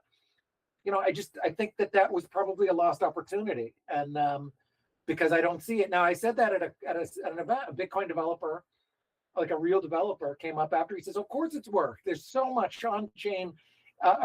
Lightning activity, especially between institutions, it has worked. I don't know. I mean, to me, I look at it from like a ground up consumer, you know, the PorcFest libertarian, Ian Freeman, Roger Ver kind of crowd from 2011, 12, 13, and you know, where you're actually using Bitcoin. One of the things that's sad for me is that nobody uses it anymore. You know, in the early Bitcoin events, people would, you know, everybody would pay for their meal with Bitcoin. We'd convince the restaurant to accept Bitcoin. Everybody was doing trades between each other. They were buying pins and Casasius coins and hats, everything with Bitcoin. The conference organizers would convince venues to accept Bitcoin. They'd say, hey, I'm bringing 500 Bitcoiners into town. You got to accept this new nerd money. And when we did Satoshi Roundtable #1, it was almost 100% Bitcoin payments. Last couple of years, it's almost 0%. You know, and then now the argument, people say, oh, well, that's just because it's so good, nobody wants to sell it or spend it. Nah, I don't buy that. Money is supposed to be used. You can always spend and replace. You can blame some of it on regulatory and friction, and especially taxes, because it is a pain in the neck. One reason I spend it a lot less now is because of taxes.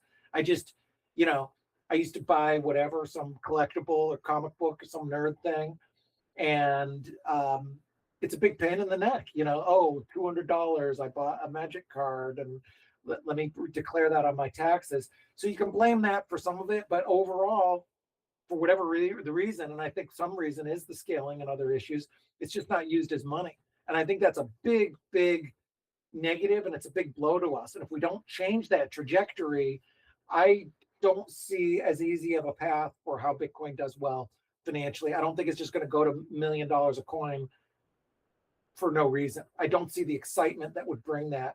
The principles that brought it from 2011 to 13 to 2013 to 2015 and so on, you know, that brought it from $1 to 1,000, 1,000 to 10 or 20, from 20 to 80 or 100. I don't see those principles right now. I don't see people even talking about those things. And so that I do worry that we can't lose this opportunity. Now, maybe we'll see that, El Salvador seems to be doing interesting things on this. And, Max and Stacy, who are big, obviously like the biggest cheerleaders of El Salvador, they're also kind of against this centralization. They're against the centralized stuff. Apparently more people are using it for day-to-day commerce in El Salvador. Maybe that's where it rises up from. Maybe all this centralized stuff just crashes. It's your typical 4-year cycle. We have the ICO bust of this cycle, which is a bunch of treasury companies go under. And the new narrative comes up and it starts back over again with the more cypherpunk stuff. And maybe people like places like El Salvador drive that. I hope, or I hope it doesn't crash at all. I hope that we have somehow they both work in conjunction and we build from those cypherpunk principles. But I really feel strongly that it's key that we've got to push those principles forward if we're going to succeed. Yeah, so I just want to mention that at page 55 of the Lightning Network white paper, which I presume most people never read, they never went past the abstract. Too long, 55 pages. No, it's longer than 55. So this is just the 55th page, which has the relevant paragraph that says, if all transactions using Bitcoin were conducted inside a network of micropayment channels, to enable 7 billion people to make 2 channels per year with unlimited transactions inside the channel, it would require 133 megabyte blocks, presuming 500 bytes per transaction and 52,560 blocks per year. Current generation desktop computers will be able to run a full node with old blocks pruned out on 2 terabyte of storage. So I can safely say at this point that the Lightning Network works better on Bitcoin Cash. Because they have, I think, 32 megabyte blocks, which is still not enough for every person on the planet to make 2 transactions to open and close a channel every year. But it's closer to this than 4 megabytes, which we have with the SegWit hack. Interesting. It's a shame. We talked about that Hal Finney thing. To me, that's the way to scale. It's simple. It's elegant. Anybody can understand it. You don't need to screw around with this weird economic voodoo of channels and open channels and closed channels. That's not how money works. People want to buy what they want to buy. They want to send it to the people. That's how money's always worked. They don't need the extra friction and extra thing to open a channel. It's a clever, weird, wonky, little bit of a Rube Goldberg machine, adding complexity. Hal's solution is obvious and easy. Go ahead and have your centralization, but make it real Bitcoin money that is workable. Put 100,000 Bitcoin in a vault and issue, whatever, 100 million notes that are each worth 1/100th of a Bitcoin. Is that my right math? Yeah, but whatever, little fractions of it. And then you have, kind of like the open dime, but more institutionalized. And actually, you don't even need to carry the Bitcoin yourself. I think it would be really cool, if El Salvador issued like a dollar bill that's backed by Bitcoin. And it would also be very interesting because it would solve a lot of the taxation issues, because it would be then definitely currency, and you wouldn't have some of the tax issues globally that you have with commodities. And that would be scaling. And then the big institutions could pay, $80 to do a Bitcoin transaction between each other, and they wouldn't mind because it would be, 100 Bitcoin or 1,000. And maybe you could still use Lightning for some specialized use. But I mean, to me, the easy scaling thing, and it's really tragic that's probably never going to happen now, thanks to the Genius Act, not in America anyway. But that's an obvious solution. I mean, it's fine to have centralization in some ways if the real asset is actually real Bitcoin. The centralization you have with the ETFs is not real Bitcoin, because it's a claim on a claim on a claim of Bitcoin. Now, sure, if you issued those dollars, it's still a claim on Bitcoin, but it's one-to-one backed, and you're actually using the dollar as currency. You can't use your share of your ETF to buy anything. It's useless. It's just a dead asset sitting there that can't do anything. And that's a night and day difference. You're not furthering real adoption because you're not using the thing. I'd rather have Venmo own a bunch of Bitcoin, and you have two options on your phone: your US dollar option and your Venmo option, or your Venmo coin Bitcoin option. Even if it's totally centralized, that is still using even though it's a claim, you're still using the claim as money. With MicroStrategy or ETFs, you can't use it as money. You can't use your stock to buy anything. You can't use your ETF to buy anything. And if we don't do that, then we've lost that main use case of being money. Yeah, and some people act today like this is what we sort of chose during the block size wars, and they frame it like, well, it was about either having digital cash, which is what Bitcoin Cash is doing nowadays, or having a store of value. But if you go back, it was never about that. Right. Both sides were claiming to accomplish the same mission, but in different ways. One of them said, okay, let's try on-chain scaling, which is more conservative. And the other side said, well, let's try layer 2s, which is more experimental. Yeah. Except that the layer 2s went nowhere. So what Blockstream built with their Liquid Federation is a ghost town. You can actually count the transactions on one hand for every block, which is very depressing when you think about it, but the amount of talent and money that went into that project. The Lightning Network is not the success that everyone expected. And we sort of lost focus on this whole concept of using Bitcoin for payments. Even some of the most hardcore people who are shilling Bitcoin as a currency are now telling you that you should save in Bitcoin and borrow US dollars against your Bitcoin, or use your credit card for spending because you're going to earn points and it's optimized for commerce. Whereas Bitcoin is just this store of value, which once again is depressing, because you're not increasing the demand for Bitcoin as a currency. You're not helping its case as money. You're just using it as a beanie baby or collectible or whatever.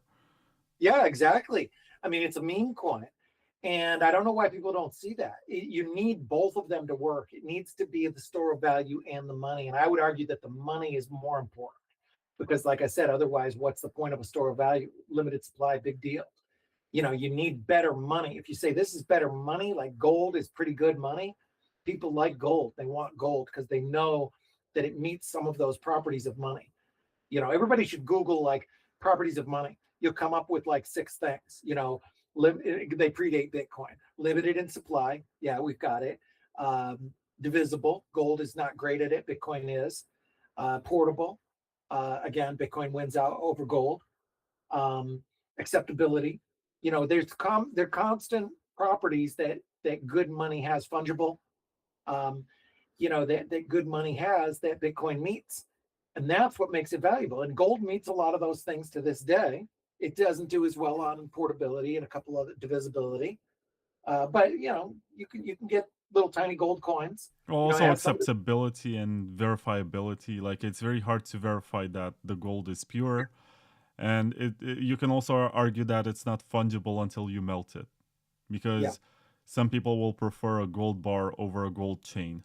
They'll say, well, this is jewelry. I don't trust that it has the purity that you say it has, and I don't like the shape of it. Just give me something that I can use much faster for payments, which is like a tiny gold bar or something. So in this way, you can discriminate between different types of gold, and it's only fungible when you melt it. In the case of Bitcoin, it's not fungible at all, unless... I think the only moment when Bitcoin is fungible is when it gets issued as a block reward. That's the most pristine kind of Bitcoin that you can have. Yeah, which is why we should add privacy so that nobody cares. So there's no concept of, you know, bad coins and good coins.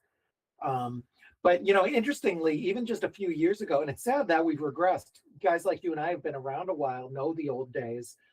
You know, one year I got my wife a necklace, which I thought was kind of cool. It has a 1/10 of an ounce coins around it. So they're the gold coins. And I said, hey, you know, the world ever falls apart.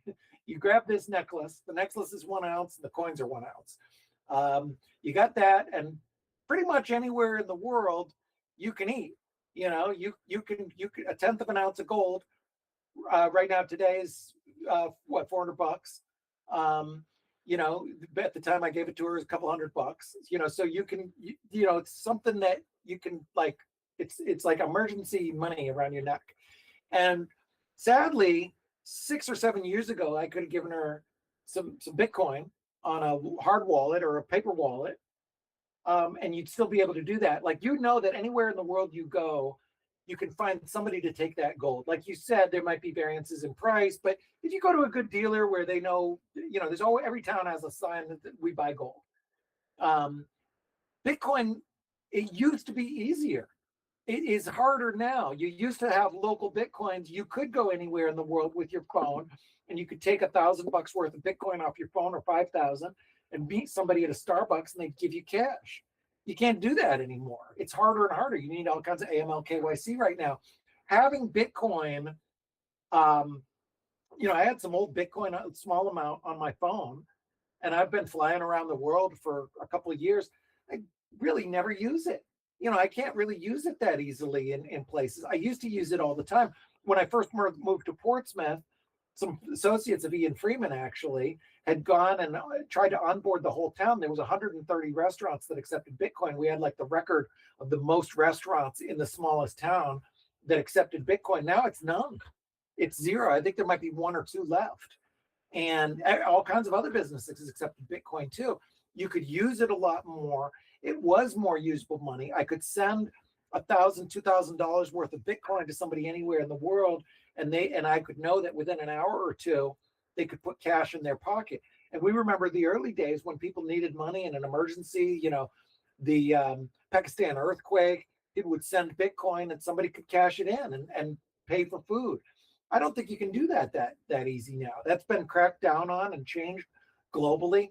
I can't just bring Bitcoin I bring Bitcoin to the UAE. It's useless. I pay for everything with fiat because there's even regulations and everything that prevent that. So, you know, that's a big step in the wrong direction, and it's really quite sad. And, you know, these BlackRock things are not going to bring us back to that. They're bringing us further away from it. And I don't see where it switches. You know, you need companies to develop this stuff. You need to be building it. You need to have the companies, the BitPays, and the people who are helping you accept and make it usable like that. And if you don't have that, it's kind of gone, and I don't see it coming back. this narrative that, oh, once BlackRock becomes so big that it's worth a bunch, then it will happen. For one thing, how do you get to the path where it's worth a bunch? And for another thing, even if it does go to 1 million, people aren't going to all of a sudden say, oh, now finally, now I'm going to accept it, because you've built this big institutional thing. And by the way, BlackRock doesn't want that. They want to hold it so they get their fee. They don't want you to do it in self-custody, and they don't want you using it. So it is a big step in the wrong direction. Yeah, and it's really depressing the more you think about it. Because you know very well where we started and what the goals were and where we got in terms of adoption at one point, where you had Dell and Expedia and Microsoft and Steam, and I sound like Roger Ver right now, but he's right. This is what we had. And now if you want to spend your Bitcoin, it's very tricky. Yeah. Yeah, it is a bit depressing. I mean, this conversation, I'm a very positive person. I try and be positive, but I'm just trying to be realistic. I mean, you and I have seen, and there's a whole new generation of people who didn't see that. They see progress, but it's not real progress. People who've been around long enough, if they're honest, I think see regression. They see us going the wrong direction. And that's bad. You can't go the wrong direction. We've got to switch it. How do we switch it? How do we change it? How do we get it back? How do we, couple guys, and dozens or hundreds like us, how do we get that back and change the course? Maybe it's all natural. I was talking to NVK. He's very positive. He's like, hey, nothing's going to stop this train. Bitcoin's still Bitcoin. Let the treasury companies do what they do, and we do our thing, and it's still going to work. I like that. There are some positive people. I went in one of my chat rooms. I've got a bunch of friends. I said, man, I'm feeling a little like I need some positive news. Tell me what's going on that's positive. I want to hear more positive news. But I really want to see us moving back that direction. And if we get the big drawback of these centralized strategies, they're tied in with the governments, they're tied in with the tyrants. They're going to make it harder and harder, if not legally impossible, to do the kind of things that are important to us. I do want to ask you about Satoshi's Roundtable, because you're going to do another edition of it this year. Yeah. And it's not in the US anymore, if I understand correctly. Yep. But before that, let me plug the last 2 ads of this episode, and then we can talk about Satoshi's Roundtable. Okay. So Bitcoin.com News used to be known as this place which tells you that Bitcoin Cash is faster and also has lower fees, and Bitcoin Core is unreliable and stuff like this. But for the last couple of years, they changed, and now their logo is orange, and it seems like the block size wars are over. They moved on. They understood that the market is actually looking for BTC and the orange coin. And yeah, now it's not that place anymore. For the toxic people who think that it's such a bad website, they can finally open it and find some very good news coverage.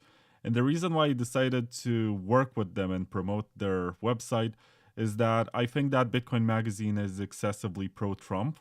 Like, they decided to take on this political path where they try to present this administration as being the best thing since bread came sliced for Bitcoin. And CoinDesk, I think for many years, they have been very focused on institutions. And it's not so much about grassroots projects or open source software or whatever. It's more about institutions doing stuff. And I think in between these 2 extremes, you have Bitcoin.com News, where you sometimes find very interesting coverage of community events and phenomena that happen on Twitter. And I like it. I miss the times when the news was just people fighting on Twitter and you had some sort of journalist trying to make sense of it. Those were such beautiful and simple times, and part of it is still on news.bitcoin.com. If you check it out, you're going to find some of it. But of course, there's institutions and Trump too, so it's inescapable. And last but not least, in terms of ads for this episode, we have SideShift, which is the place where you can swap something that you don't want for something that you want much more. And the way in which I recommend it is when someone offers to pay you in stable coins, and those are not as censorship resistant as Bitcoin. There's no way you can get rich off of holding stable coins unless you're in a country where the fiat currency is hyper inflating. But I digress. You should swap that for something which makes more sense, for something that might go up in price, for something that nobody can take away from you. And SideShift can help you with that so that if someone wants to send USDC or USDT, you send them the address and then you paste also your Bitcoin or Litecoin or whatever address that you find valuable, and you're just gonna get what you want to your address. Unfortunately, not available in the US. Fortunately, there might be workarounds, but I'm not gonna tell you which. The URL is sideshift.ai. And thank you very much for sitting through the ads. Let's talk about Satoshi's Roundtable, which used to be super controversial, and nowadays it's sort of part of the culture, I think.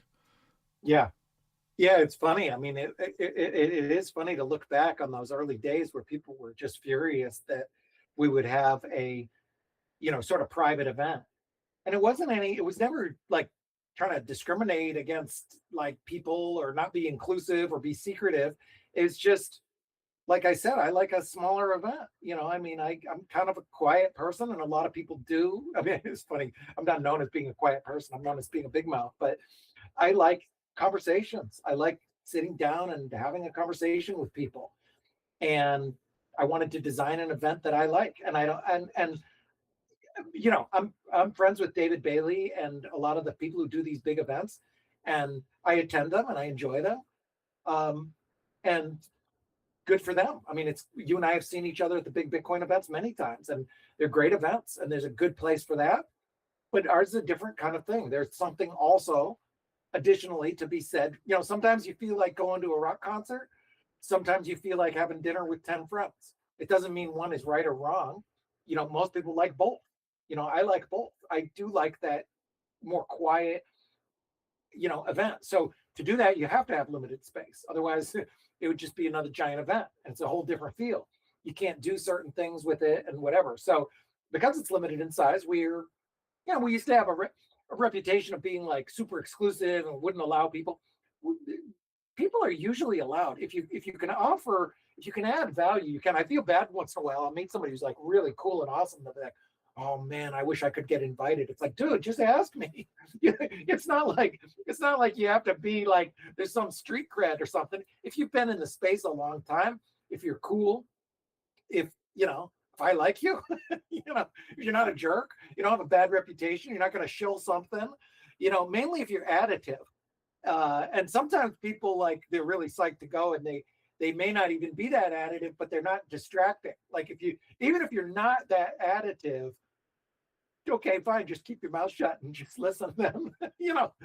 Very rarely do you get somebody who like causes trouble. So yeah, yeah, that was the controversy, that it was sort of exclusive, a place for leaders in an industry where there is no leaders. But yeah, now that it's been 12 years, like nobody can say that now because we've stood the test of time, and it's been a great event. And we've been, the other thing that we avoid is tribalism, because nobody can criticize it, because one year people criticizing it, because somebody leaked, they leaked something. There was one of the developers said, "Oh, we've got to, something like, we've got to think about banning this or that." And somebody leaked that. They said discussion at the roundtable talking about banning something, and everybody went nuts and thought it was like a conspiracy. Then I was really flattered because a whole bunch of prominent developers were like, no. I was in that meeting. That's not, it was a debate. It's like one person's word from one person, 19 against them. So yeah, it's been good. But now that we've had so many different people, I'm proud of the selfie that Justin Sun and VK and Adam Back did, because it's funny, you don't see Justin Sun and Adam Back together, and we've had everybody from Vitalik and Brian Armstrong to CZ and, founders of the major exchanges, other coins like Hoskinson and Charlie Lee have attended, a lot of Bitcoiners, a lot of Bitcoin devs, Roger Ver, as I mentioned. It's been a good group of attendees. And now, yes, you do have more of the mainstream. We do have some of the big bankers and the billionaires. There's a lot of billionaires now. There's billionaires in our space. But you have some of the big sovereign funds, and, we have it in the Middle East. So you have different sheikhs and royals and others that have attended. So it's a good group. It's a nice event. I like it. It's to this day an event that I would like attending if I wasn't the host. keep it simple, keep the logistics easy, and this year, I made a video, I don't know, a month or two ago, saying that I hope it will discuss the kind of things that you and I are discussing. I hope we'll go back to our cypherpunk roots. I went to a couple of the events recently, some of the big events, and I was kind of like a little depressed about the focus on centralization. And I said, man, I hope my own event isn't all about, I don't want to have the event that I love. It's become like part of the family. My kids have basically been raised at, one of my youngest birthday almost always falls on the round table.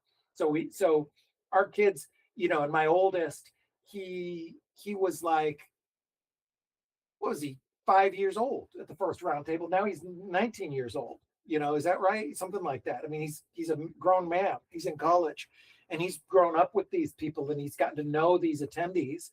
And so it's like part of the family. I care a lot about the event, and I don't want to see it just become a shill fest for centralized crap.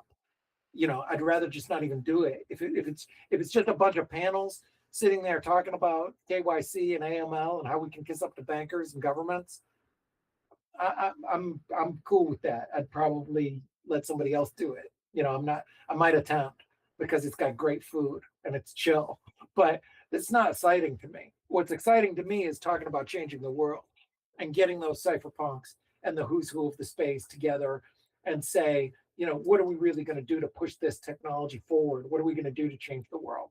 And that's what's exciting to me. So that's my biggest hope for this year. It's coming right up in just a few weeks.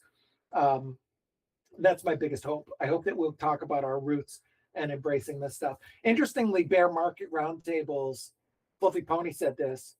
Ironically, Fluffy was arrested on the way to the roundtable, Fluffy from Monero. But he had said the bear market roundtables are the best because it's less noise, more signal to noise, more of those cypherpunk people who really care about the principles. So this one, I suppose, counts as a bear market. It's bear market-ish. We're certainly down from our highs. And so, if we were at 250 right now, we would see a little more fluff, and we'd have more people coming in there kind of pitching project. We have a no pitch policy, but people still talk about what they're doing. So my biggest hope is that we go back to those cypherpunk roots. I think that's really, really important, more important now than ever. Yeah, I'm looking at a picture from the first Satoshi's Roundtable. It's on your website, which is satoshisroundtable.org. And I see Nick Spanos, who was the creator of the first stock exchange that integrated Bitcoin in New York. I see a very young version of Peter Todd before he got fat. I see Dan Held before he got fat. Charlie Lee, Trace Mayer. I don't think Trace Mayer goes to many events nowadays. Vitalik when he was like 19 or something, looking not very happy. David A. Johnston, David Bailey when he had a lot of hair. Roger Ver. I guess this was Michelle 7, Bitcoin Bell. Yeah. It's really Adam amazing. Back probably in that photo. Patrick Byrne maybe. Yeah. I mean, it's a great who's who, early times. I mean, I love those photos. We have a little like flyer thing that we give out to people once in a while. Like if somebody asks me about it at a event, I say, here you go. And we have that picture on it because it's a cool picture. It's a piece of history now. And so many of those people are still in the space, which is great. Michael Cow is in there. Bo Shen from Fenbushi. The majority of the people are still in the industry. One or two of them have left. One or two have passed away. But almost everybody else is still in this, which is kind of cool. And a lot of them still attend. Probably several of those people that you just listed are going to be there again this year. Yeah, I guess this is Peter Van Vankelberg from Coin Center. Yeah, he's come before. I think he's come. I don't think he came that early. Maybe. I'm not positive he's came. I think Niraj and Jerry Brito has come, but I don't know if Peter has attended. He might have. I don't remember. I guess his glasses are very hard to confuse for somebody else's. Oh, right. Oh, it's not. Yeah, you're right. He might have been even 3 Coin Center. I think that first one was before Coin Center existed. I don't remember what he was doing before that, but yeah, it's a great group, and it's fun. And now there's all these who's who. Now it's interesting because there's like all these big money people. We upgraded it like, I don't know, 5 years ago because everybody got so rich. I'm a very basic guy. I'm like a burrito and pizza kind of guy. I like a hotel to be clean, but other than that, I don't really care. And sometimes the real fancy ones are a drawback. But we did have a lot of people who they wanted something more upscale. So we've upgraded it significantly. It's pretty nice now. It makes it a lot more expensive though, which I don't like. I wish it was free. I wish it was $1,000. Every year I tell my team, I'm like, man, I wish we could get the ticket price down to $1,000. And they're like, dude, it costs us $8. Like it's just no way. We try and we do have some scholarships and discounts and stuff that we've done. We try and make it so that cost isn't an object, but it is expensive, unfortunately, because it includes everything. We do a full buyout of the entire resort, which is a really nice resort. Every room, every conference room, every restaurant, including these really, really nice 5-star restaurants. I think one of them might be a Michelin. We get super good security, so nobody can get on there, even by walking on the beach. We include everything, all the coffees, all the food, 3 luxury meals a day, including the dinners, which are really, really luxury. And, so yeah, that does have a cost. It seems like you even had William Shatner. But something that I do want to mention is that possibly the strongest influence that this event has ever had was when Justin Sun came and he met the Tether people. And it was after Satoshi's Roundtable, where basically, I think this was a joke that was started by Woody Wertheimer, who at the time was trying to really make fun of Ethereum. And was like, whatever Ethereum can do, Tron can do even better.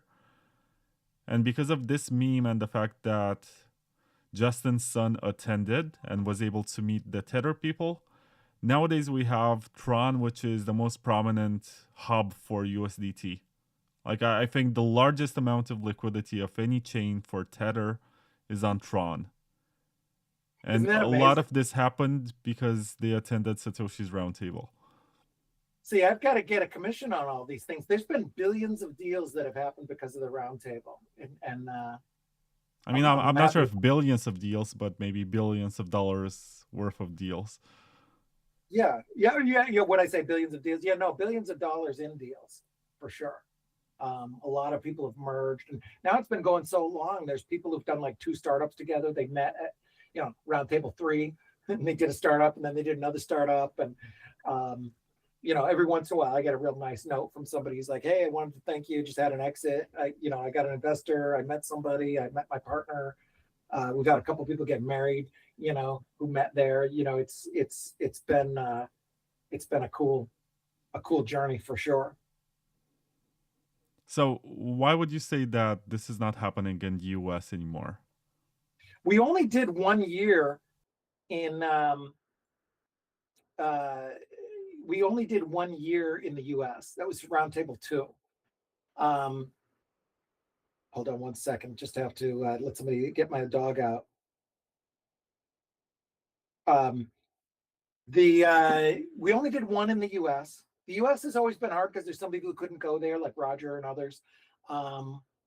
US it's expensive. We used to do like Latin America and stuff. The safety issues are too significant now with so many ultra high net worth people. I just think I used to get the security briefings when I was in Mexico, and it gave me sick to my stomach. I'm sitting there the entire thing like, holy crap, is people going to come in here and shoot my attendees and steal everybody's money, so that's out. US is not out of the question. We've thought about doing a summer one. We looked at like Cape Cod or New Hampshire for the summer. I've thought about doing like we've called them side tables. We did a small couple New Hampshire ones. US is not out of the question, particularly. I thought about doing one right after Trump got elected. It's kind of like a 4th of July America, rah America kind of thing. But we've really found a nice home in UAE. This particular venue in Dubai has been very, very nice, and we get to know the hotel It's centralized for people from Asia, Europe, obviously Middle East. It's not bad for people from the US because they have a lot of business to do there. The business, it's a little more signal to noise.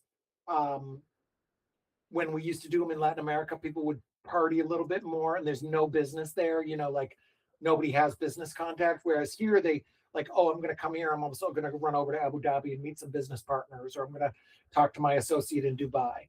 You know, in Cancun, there's very little business. Like there's nobody's like, oh, I got to run over to, you know, Tulum to go see my regulator or whatever. So this venue works for a lot of reasons. You know, UAE is a good spot. You know, I've been going to the Middle East for 20 years plus. I love it over there. It's like a second home. I like the UAE. I like Saudi Arabia a lot. That's always been on the short list of doing one there.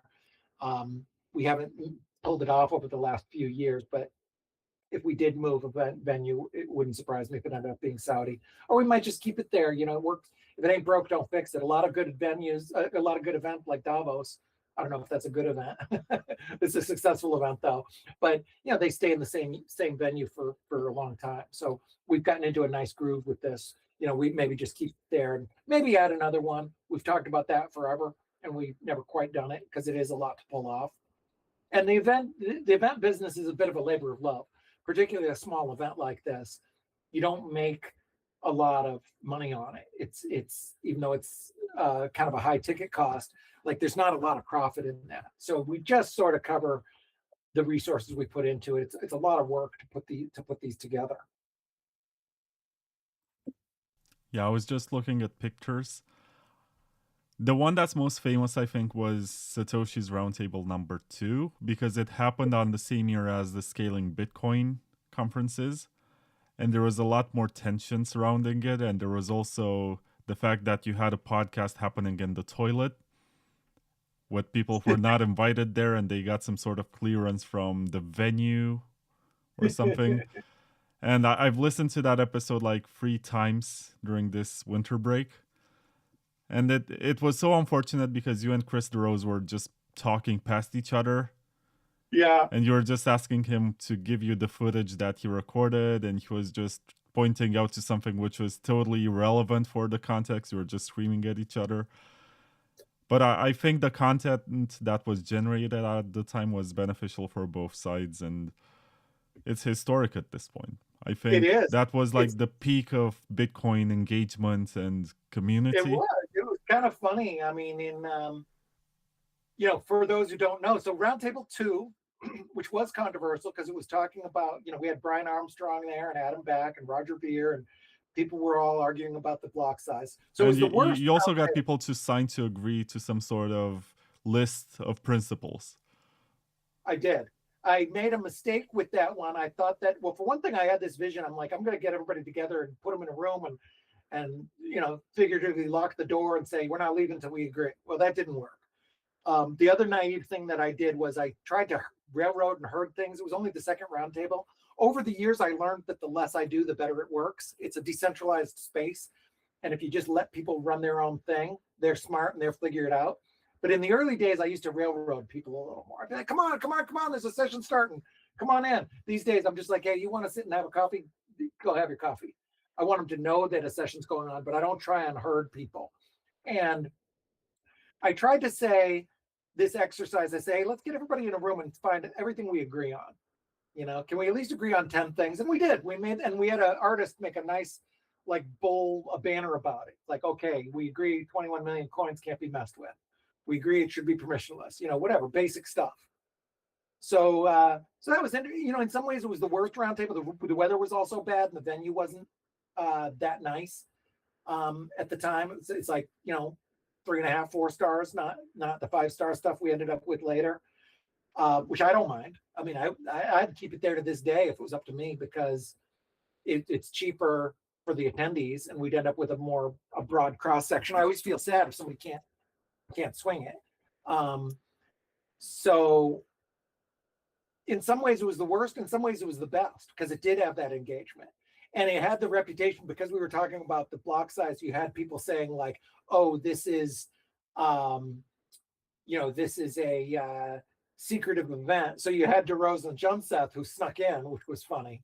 And they wore these brilliant move, actually, because we were in Mexico. So they wore these like sombreros just to be ridiculous, which is even funnier because here I am like threatening to call security on them. And they're wearing sombreros, making a viral video out of it, which is, I got to give them props on that. That's brilliant because it makes me look silly arguing with a guy with a giant cartoon sombrero on. You know, it was funny. But yeah, you know, there's like that rough and tumble argument kind of environment, I think was important. Senator Lummis was there. She wasn't even a senator yet. And she said she was fascinated by how people interacted, and she loved the block size debate because she's like, man, the US Senate should do this kind of thing where people are actually care and they're passionate and they're arguing about something with so much passion because they care.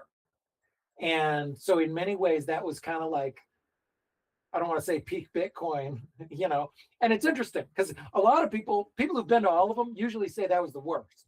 The weather was bad. Everybody's angry. They're arguing at each other. The venue wasn't that great. It was still early on. We'd only done one of them before. The previous one, it was like small. The first one was like 80 people. So, you know, it wasn't as smooth. You know, now it runs like clockwork. We've done 11 of them. This is our 12th. It's smooth. The food is on point. Everything, the venue's awesome. Everything's perfect. Everybody's on their best behavior. But yeah, I don't know. I mean, I certainly miss aspects of those old days. It was very, maybe more cypherpunk in some ways. And that's why I want to bring back more of that feel. You know, I want to have those discussions and debates. And you can still do it in a nice setting, but I like that rough and tumble, you know, like rebels trying to change the world, you know, wildcat type people. I like that vibe that you saw in the early events. You don't see that as much now. Yeah, and the reason why I would argue that it was peak Bitcoin in 2016 and 2017, it was possibly the last time you could get everyone in a room to talk. Because afterwards, it seems like the schism became more pronounced and everyone had their own camp and their own incentives to push their own token and one-up each other. And I think that was one of the last moments when everyone was passionate about doing something, even if they disagreed on how to do it. And everyone agreed that Bitcoin is the only way to do it. Because afterwards, you got a lot of altcoins, you got a lot of... Basically, all of this energy was dispersed into 100 different projects, some of which succeeded, some of which only made Ethereum more relevant, because I believe that the outcome of the block size war wasn't that we had two versions of Bitcoin. We actually had a lot of brain drain into Ethereum, which I think in the beginning was not taken very seriously. But in 2017, when it became obvious that Bitcoin is not going to be the chain to do everything, we had a lot of developers just leaving for Ethereum. And that's when it became more legit. Yeah. Yeah, it was the last time you get those. And you listed off all those prominent people who came in those early days. What's crazy is that the industry was so much smaller. That's still an impressive list by 2026 standards. But back then, that was everybody. I mean, that was the whole industry. It's like you can't do that now. There's too many people, you know. You could still get the top 100 people. We try. But it's harder. You know, they're a lot wealthier. They have a lot more demands on their time. But even 100 people is not like back then you had like everybody. You had the biggest miners and the biggest CEOs of the exchanges and the founders of a couple of alternative coins.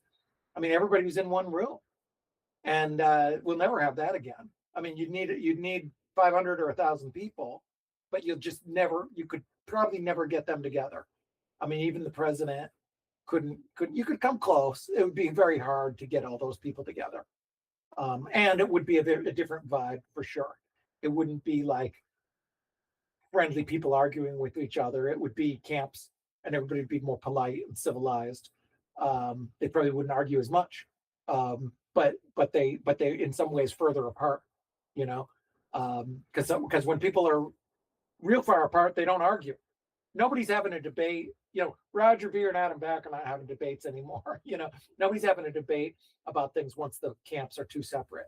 You know, no, like hardcore. You're not gonna have Peter Todd and Vitalik arguing about whether Bitcoin or Ethereum is better. You know, like it's like it's a different vibe now, and I do miss a lot of those early days. I miss the early conferences, not just our own conference. I miss some of the real rough and tumble ones even more, because they were really cypherpunk and really like unplugged, and you know, it was like volunteers almost. You know, nobody was there for the money in those early days, and I miss some of that.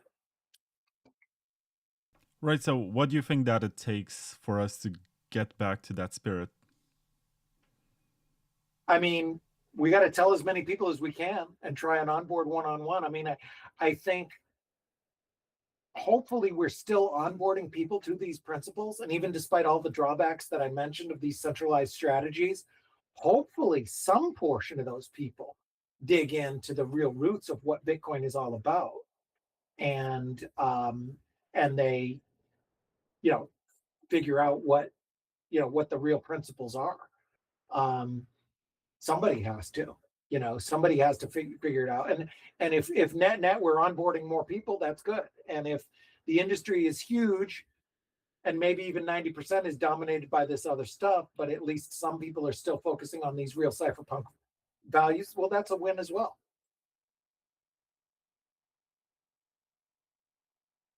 Yeah. I don't know if there's any easy answer or any easy solution. No, it's man, just if that there was, I'd do it. I wish there was.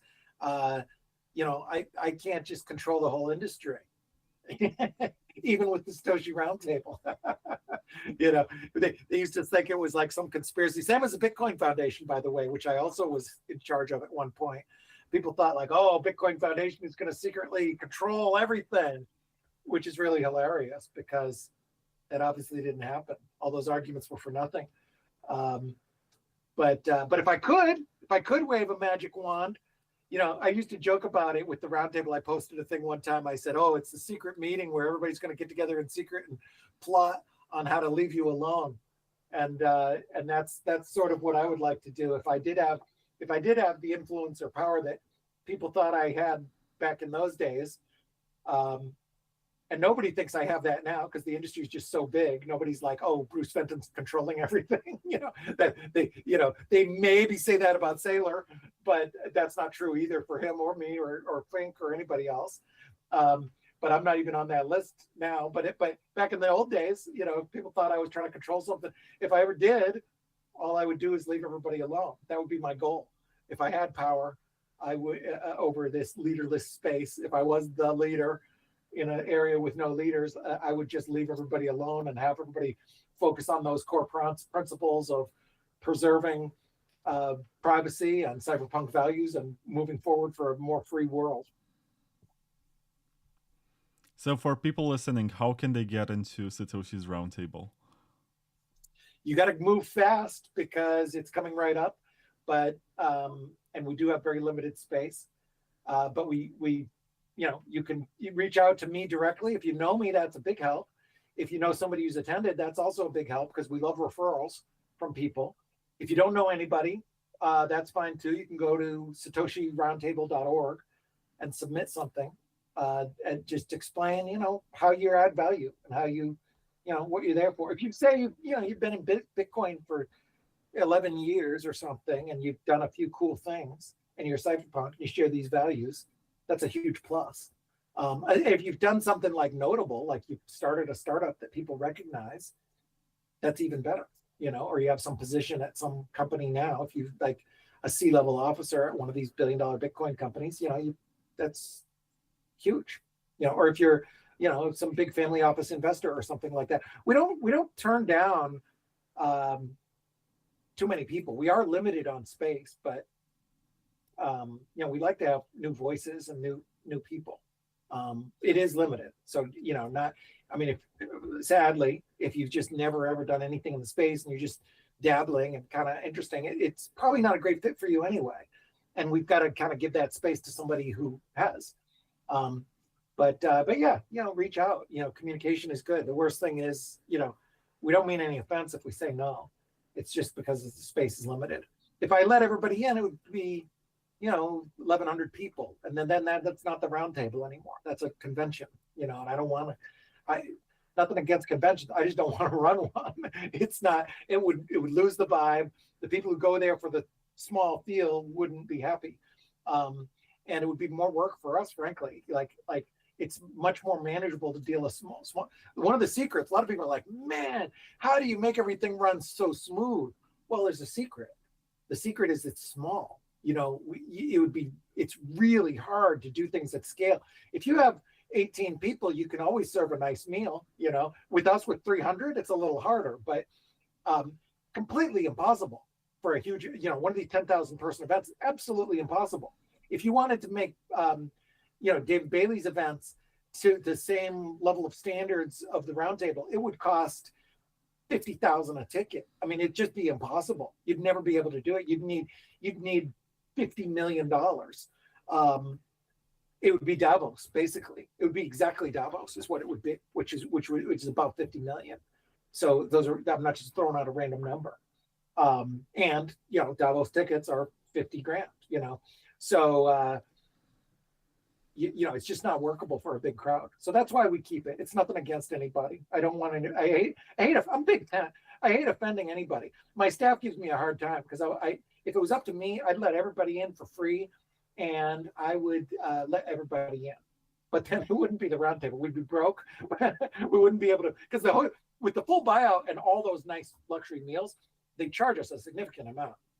So our costs are high. We spend millions and millions of dollars on this thing, so I just can't, I can't make it $1,000 a ticket, and I can't let everybody in. I wish I could. So where is this new event taking place this year in 20 days? It's going to be in Dubai again. We rent the Waldorf Palm Jumeirah. We used to be secretive about the location and not tell anybody, but I tell people now, because frankly, the security is so good, it doesn't matter.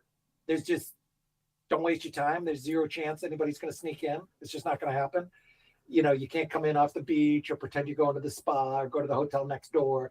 Any of those tricks are just not going to work. So I don't worry about, and I also don't worry about like large scale kidnapping. In Mexico, we had very, very good security, but there's always the chance you're going to have, 3 truckloads of armed guys roll up, and have a gunfight with your security, or your security's going to run and hide. That's also not going to happen in the UAE. It's very, very, very secure. So we do disclose it. It's Waldorf Palm Jumeirah. We rent the whole resort, like I say, every room, every conference room, every restaurant, which is a really nice vibe. That way you go to the gym, the person at the gym is, they're an attendee. Last year or a couple of years ago when the thing ended, I was still there. I usually come a few days early, a few days late. Everybody's gone. So the last day after the event, I get on the elevator and I'm still in Roundtable mode. And I don't know every attendee. So I see this couple and I'm like, hey, how you doing?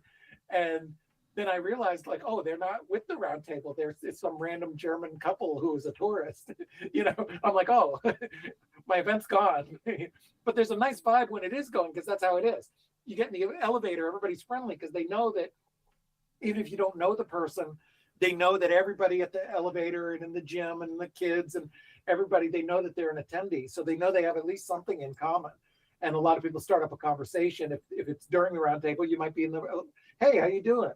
You're in the elevator. Yo, what do you do? Where are you from? And so you end up with a nice vibe because people, the one of the most interesting things is the volume of the venue completely changes. There's so many conversations going on because it's a very fine resort. So you go there a couple days before, everybody's kind of quiet. 5-star resorts like that, people keep to themselves. They're with their families. They're not having lots of conversations. They're chilling. And with our event, everybody is talking to somebody all the time.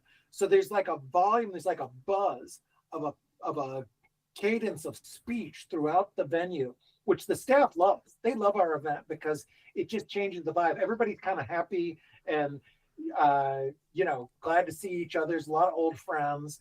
They're excited to be there, excited to be talking about things. So it changes the vibe of the venue, and I love that. You know, it's a cool vibe for sure. Yeah. I was looking at the comments. Someone actually said, and I want to read it out loud because it's funny. His name is Signamine, which means probably without name in Latin. And he said, Vlad is a sellout and Fenton is a spineless coward. What I do that was spineless, I don't know. I try and be brave.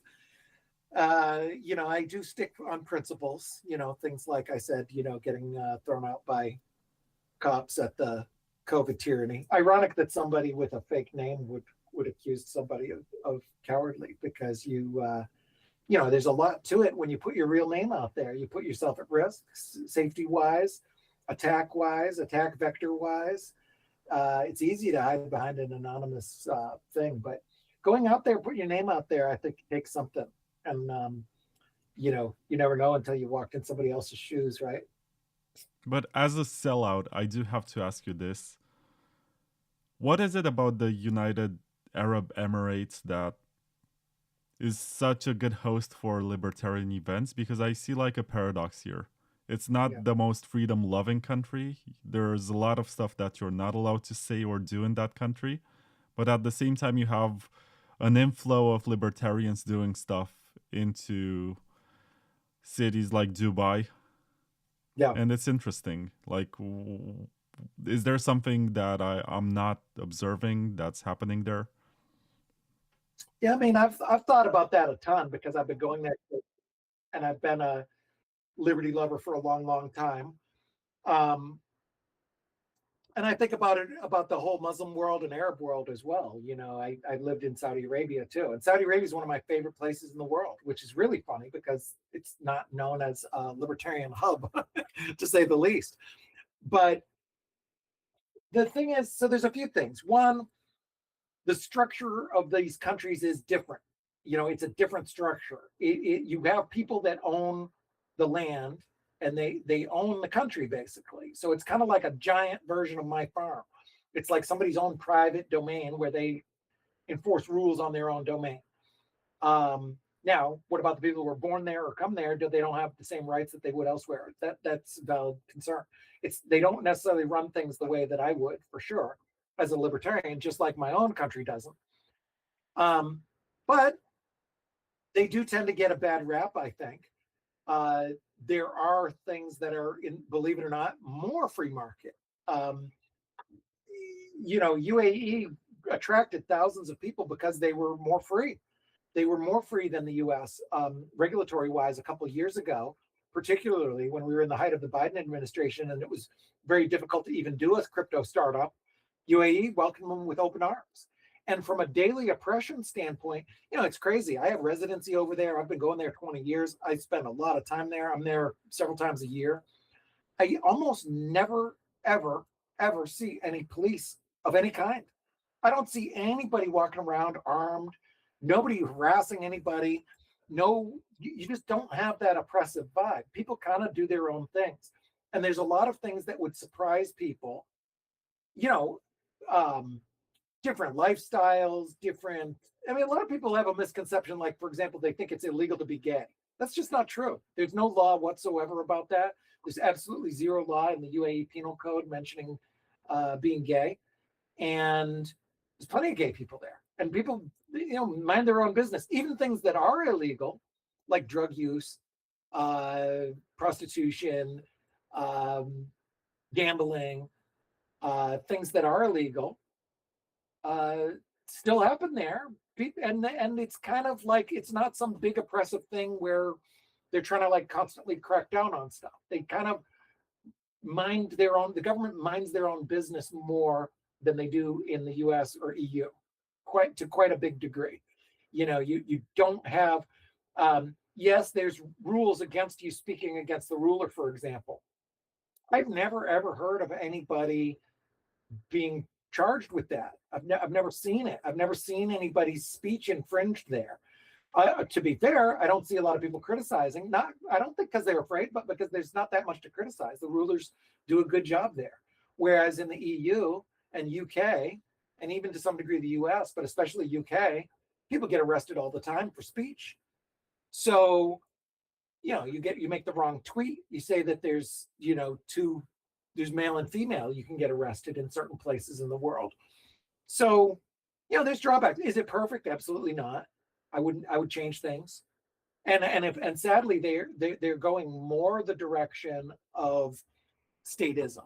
You know, they've increased the regulation on crypto every year that I've been going there. There's always some new regulation, and there's just too many regs. You know, they built one of the greatest cities in the world because of free and open markets. They said, come on in, do your business, as long as you're not like blatantly, overtly committing terrible crimes, we're going to leave you alone. And I think that was very healthy. But they've gone the other way now. They've unfortunately copied. They have a lot of these dimwit consultants from the EU and the US who come in there and say, oh, you need this law and this law and this law and this law. And they try and export the bad habits from the West into these places.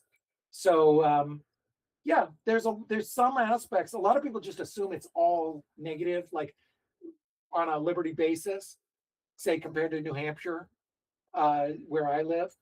But it's really not. It's like I could take, you know, certain things in New Hampshire. I have better firearm rights here.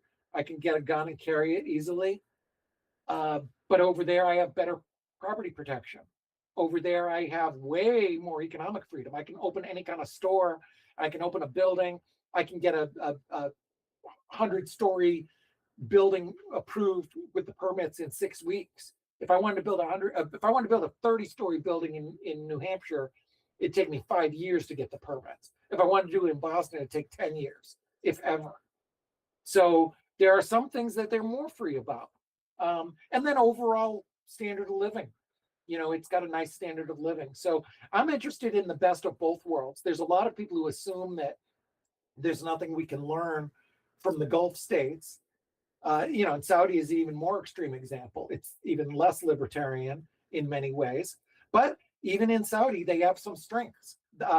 Protection of your own home, for example, is, believe it or not, probably a little better than the United States. The bar that you have to do for police to enter your home is very, very high in Saudi Arabia. Your home is considered your castle, and it's part of the religious beliefs and everything. That's like, you don't mess with what somebody does behind their own doors. You may have a million laws against this or that, but if they're behind their own door, it's none of your business. So even Saudi, where they're known as having strict rules, in some ways, they're as good or better than what you might see even in the US, which is supposedly the most free country in the world. And then overall quality of life. There's things you can learn from that are not related to the politics and the government. There's a lot of very strong social aspects. There's a concept called the Majlis, which is an Arab concept of kind of like powwow or gathering. And I love that. It's not so much government related, but it's just like people get together and hang out. And I don't do that here in New Hampshire. I wish that every Thursday I had the Majlis and Vlad and a bunch of friends could come, but we're all spread out, so it's harder. And I do have good friends in New Hampshire, so I've been, you know, for a long time trying to bring that tradition here, but it's just not part of our culture. Whereas over there, it is. Everybody goes to whether you're a 17-year-old kid, you go to a Majlis and play video games, or whether you're the crown prince and you have a Majlis that you know, Jeff Bezos and other sheikhs attend. Somebody's doing that, and I like that. It's nice. You know, I've had so many hours and hours of discussions there. So there's cultural things we can learn, a lot of the strengths of families, social things like the Majlis. But even from a political standpoint, even as a libertarian, there are things that work. And as a libertarian, I've talked about these things a lot. You know, when I go to these Majlises, I've talked to government officials about why these philosophies work and the things you've done right and the things you haven't done right. When I was in Saudi many years ago, they changed the rules and they did two things simultaneously. One, the Department of Labor, Ministry of Labor, basically, they did this thing called the Nitikat, which said you must have a certain number of Saudis that work at your business. Then simultaneously, they also said, because they were trying to increase Saudi employment of locals. They said you must hire a certain number of Saudis, and also no more restrictions on women. Women used to not be allowed to do certain jobs, and they said forget that. Women can do whatever job they want. And I went to people, I said, well, you've done two things. One, very libertarian. Good. You reduced regulation. You allowed women to do more jobs. Good for you. The idea of mandating a certain number of studies, that's bad. So, I'm trying to constantly educate people about libertarian philosophies and why these ideas work. Less government works across the board. Having less regulations, I think, is a good thing. And to the extent that they do that, it's good. They have good, open, they have more open immigration too, which is a fascinating thing, because a lot of people blame the problems on immigration in the EU and California and other failed states. But I don't think it's the immigration. I think it's lack of enforcement of the laws combined with overwhelming immigration and entitlements. So if you don't enforce crime, you're going to get more crime. They enforce crime very carefully there. So they do respect property rights, and if somebody punches you or steals from you, they're going to get caught. So they've actually done their model of immigration is a great model. They let a lot more people in. I would love to let more people into the US. I don't want them costing me money tax-wise, and I don't want them committing crimes. But other than that, like most people, I would allow them in. And then UAE has found a good balance for that. It's a myth that people are slave labor, and that's I could go on about that for 20 minutes, but bottom line, that's a myth.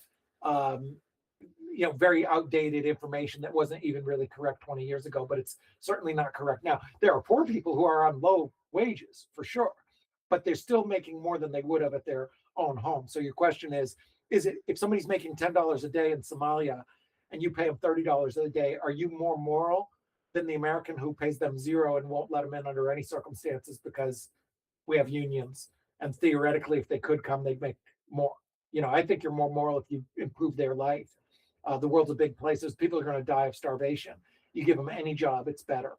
And if you don't know how to read and you come from a failed state, you just don't have the opportunities that you or I have. So the world's a big place, and if somebody's going to die, I think they're better off. So overall, but they do have the kind of like the Dubai version of the American dream, where people come to these places and they do improve themselves, and they learn skills, and they get better and better jobs across the board. You have rags to riches stories, and more often rags to not rags, which is better. So and stability for their kids, where their kids are educated and the next generation might be the richest. So yeah, a lot of good things about it. I think about these things a lot. I want to see more libertarianism there and in my own country, but I also like to look at the things that work better here and there, and kind of a combination of all of these things might be the model society. We don't have it all figured out, that's for sure.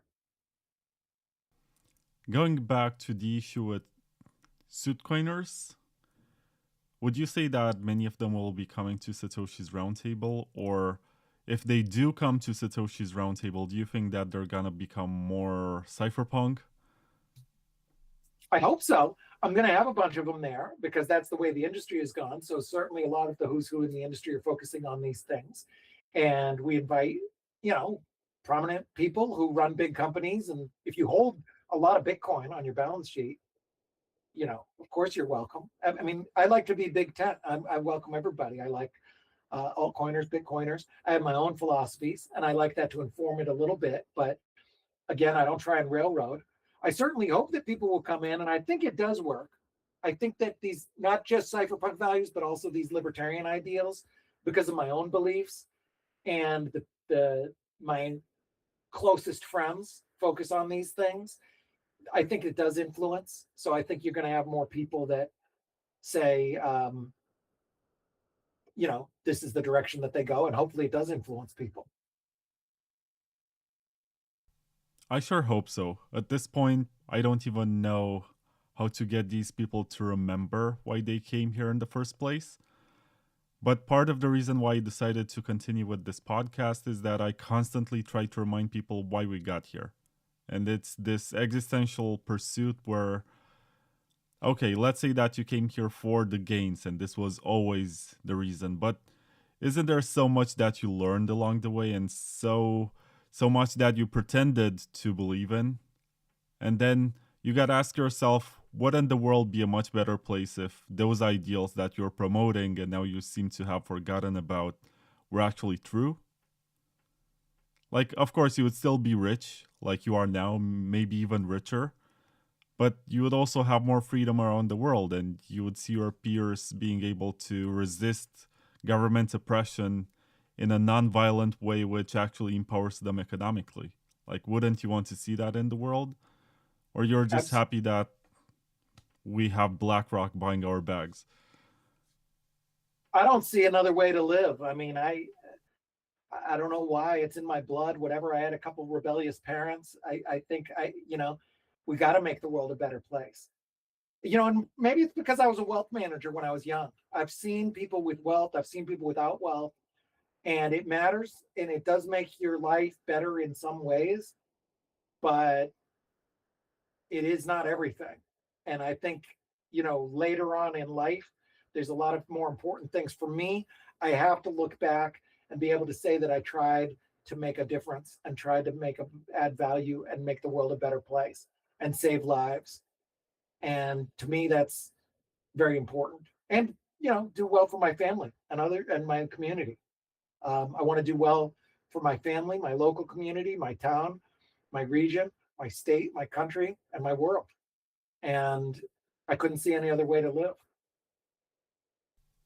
For the listeners who maybe haven't seen Bitcoin 10 years ago and have no idea what it was like, what do you think is a good resource, like a time capsule, something that they can just open on YouTube or some kind of book or whatever, article, where they can find what the spirit of Bitcoin used to be like?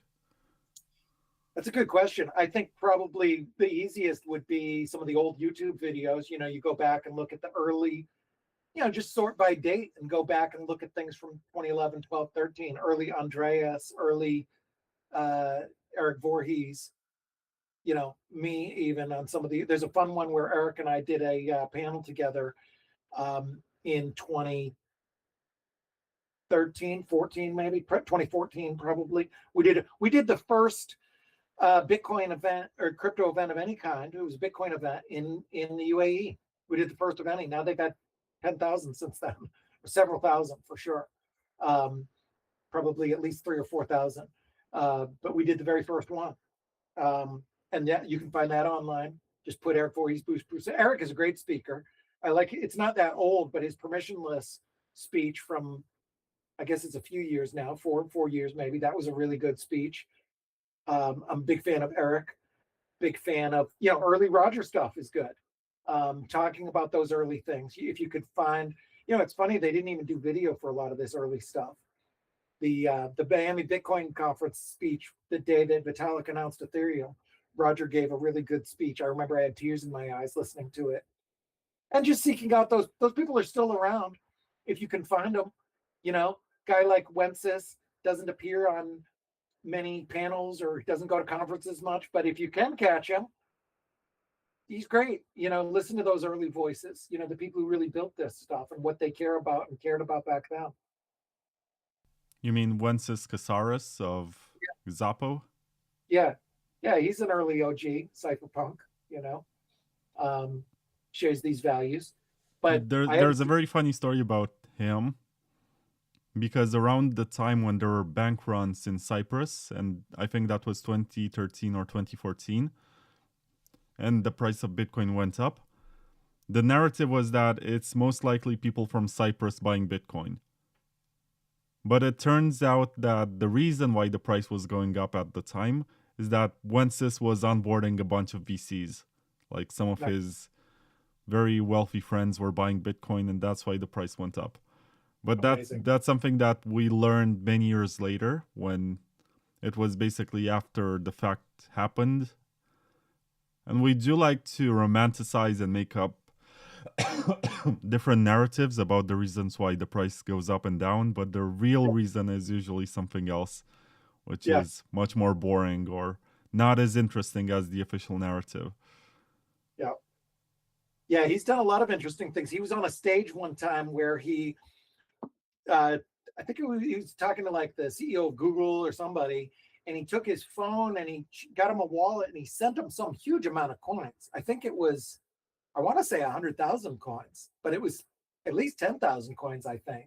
And this was a while ago, but it was like $100 million, you know, and he sent it to him and then had him send it back right on stage, just as an illustration of how it is easy to move this. So yeah, there's a lot of cool legends like that. A lot of them are quiet. Like I say, a lot of them have kind of gone off into the sunset, which is sad to some degree, but I certainly understand it. There's drawbacks of being in the public eye. A lot of drawbacks. And, I can't blame people for just trying to also just enjoying life. You got kids or family or hobbies or whatever you want to do, fitness, you kind of got to do that. So I don't blame anybody. I also want to give a shout out to Russell Bricht, who came out of jail and did his first public appearance at the Las Vegas event organized by David Bailey. And I think that his speech marked like a major departure within the community, or a rift, where he sort of put a nail in the coffin of toxic Bitcoin maximalism, as he spoke about other chains as being part of the defense around Bitcoin. Yeah. And part of the decentralization. And people were saying, well, maybe that he was in jail for too long and he's not aware that the culture changed. But I think he's very much aware. I think he knows that a lot of the money that came to his Free Ross campaign was actually coming from Ethereum people selling NFTs. And I'm pretty sure that he's smart enough to understand that Bitcoin did not end up becoming what everyone was hoping that it would. Yeah, I was there for that speech and I got to meet him and it was moving. He's a special guy and I've known his mom for a long time and I tried to do my own small part to help. I think that his philosophy is the original philosophy. This tribalism stuff is silly. Oh, I don't like your coin. I had as we get close to time, I have a joke for you, which I've shared before, but I think it's funny. So it's right in line with this. So I'm on vacation and I meet this elderly woman.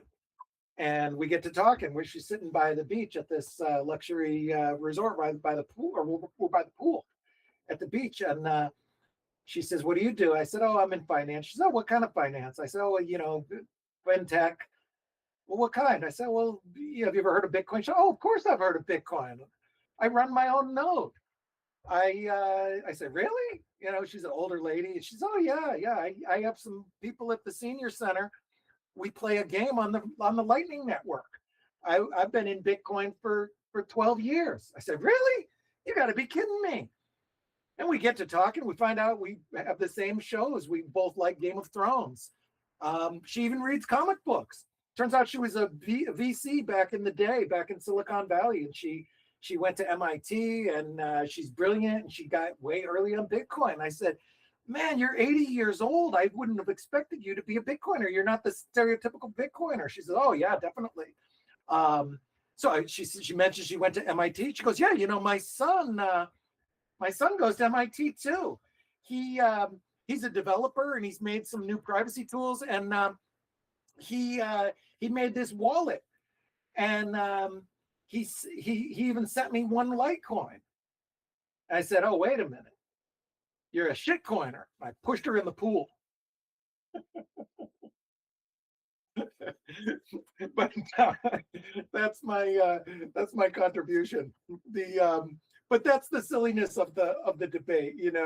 Like you can have so much in common. I thought of that joke because I was thinking it's like you meet somebody at a barbecue, man, and they start talking about Bitcoin. And, oh, I'm into this other coin, and also young people. Like my son, when he was my second son, the oldest, a lot of people know because he used to come to conferences with me. He's 19 now. My other son is younger than him. When he was really little, like three years old, like he hears about these things. He doesn't even know what the word Bitcoin means. Somehow he got the idea that he liked Litecoin just like a little kid, somebody likes the Hulk or Captain America, or they like the color blue or green, or my potato chip is bigger than yours, or I like Cheez-Its and you like Oreos. He's 3. He's a little tiny little kid, and he decided he liked Litecoin. And I thought that was cute. And I always thought it was funny. It's like somebody out there would call this 3-year-old a shitcoiner because he likes Litecoin, And it's like, why be so tribal? Who cares, man? We're all gonna die and be dust in a grave sometime. What are you sitting there arguing about? Oh, my code is better than your code. It's Star Trek versus Star Wars. It's a bunch of nerds. In the real world, 99% of society is going to look at us.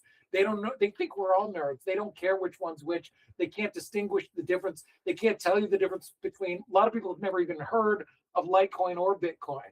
And so I think it is silly to get too caught up in these things. People think of it as a tribal thing, like they're white knighting and like, oh, I'm, they justify it by saying I'm stopping scams. No, you're not. You're trying to, white knight and speak to your tribe.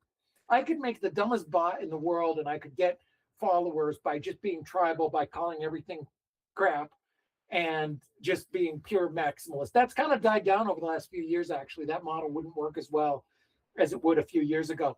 But there's not a lot of it's mindless. There's not a lot of thinking involved with it. And I think it's important to, be open-minded, open source, whatever. Not everything. Litecoin is not a scam. I'm sorry. It's just not. You could say it's a bad idea. You could say you don't like it. You could say it's stupid, but it's not a scam. It didn't scam anybody. And so to just broadly paint everything as a scam, it's kind of ignorant. And I see it more like Ross does. It's not us versus each other. It's us versus the system and the state. And I think all of this stuff helps. OneCoin or whatever, certain things, yeah, that is an actual scam. There are things that are very predatory and extractive where I don't know if I'd call them a scam, but I'd call them bordering a scam, extractive pre-mining nonsense. And that goes for treasury companies too, by the way. There's some of those that are borderline predatory and extractive. So I just view markets differently. You don't get ahead in life just by sitting there just, crapping on something else. I came from markets early in my career. I was a stockbroker. Nobody ever gets rich sitting there just railing about how crappy certain penny stocks are all day. That doesn't get you ahead. I say, God bless them. Go do it. Make something of yourself. I hope that your penny stock does well. I may not buy it. And that's my attitude towards treasury companies and altcoins and everything else. It may not be for me, but if I sat there railing about everything that's a scam, the whole world's a scam. The left, the right, the Republicans, the Democrats, cough syrup, gym memberships, everything's a scam. Cough syrup doesn't even work. Like, it's just a big scam. It makes you worse. There's a whole bunch of scams. But that's the nature of the world. I'd rather focus on positivity. And even if somebody, if I meet somebody and they tell me that I met somebody one time, they said that they had 70% of an altcoin. And I cringed, that's pretty, I don't like the word scam, but that's pretty bad. And one person. And, I'm not hating on them. I hope it works somehow. I hope they do well somehow. I'm not going to buy it. I'm not going to recommend it to anybody. But I think it's a healthier attitude to figure out what we have in common and what our common ground is, rather than try and tear other things down. And I don't buy that you're a big white knight because you crap on altcoins all day, especially if you never talk about anything else. If you don't talk about other things that are a scam, if you've never mentioned other scams and that's the only thing you mentioned, then I don't really buy that you're out to, serve the greater good and inform people. I think it's just being negative and tribalistic. And being in a tribe is antithetical to being a good investor. I think one healthy way to look at this is to compare with Linux, where you have a Linux distribution for video games, one for security, one for system management, one that's like general purpose for media and whatever, one that's optimized for video editing. And I don't think there is any one true version of Linux, or there's only one of them that is worth using. I think there's something out there for everyone for different use cases. And under the same considerations, I think that this design, which was first published by Satoshi Nakamoto, was broken down into different optimizations, and people came up with privacy ideas. They came up with ideas to scale it. They came up with different consensus mechanisms. They came up with different ways to do smart contracts to make it quantum resistant, and all of these tiny experiments. And I think ultimately we're gonna get to a point where we have maximally optimized projects for different use cases.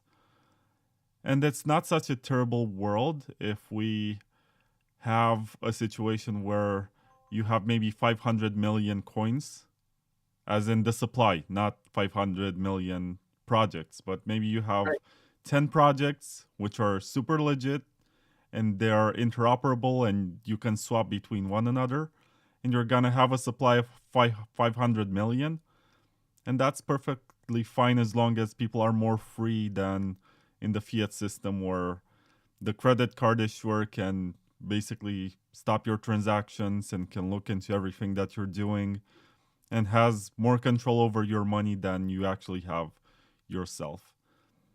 So if we actually get to that point, maybe that will never have this 21 million utopia, but a 500 million practical future is not that bad.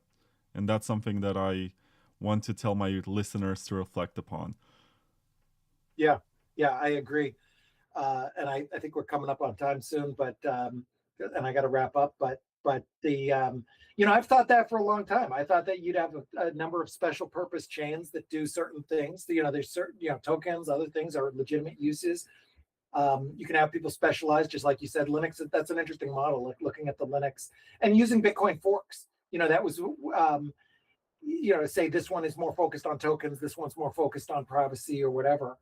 I think that's a healthy way to do it. And if you do it as an open source project, there's, especially with no pre-mine, I don't see the issue with that. It's like you're trying something. You're not trying to get rich on people. In fact, you can't get rich on people. You can only take your own risk.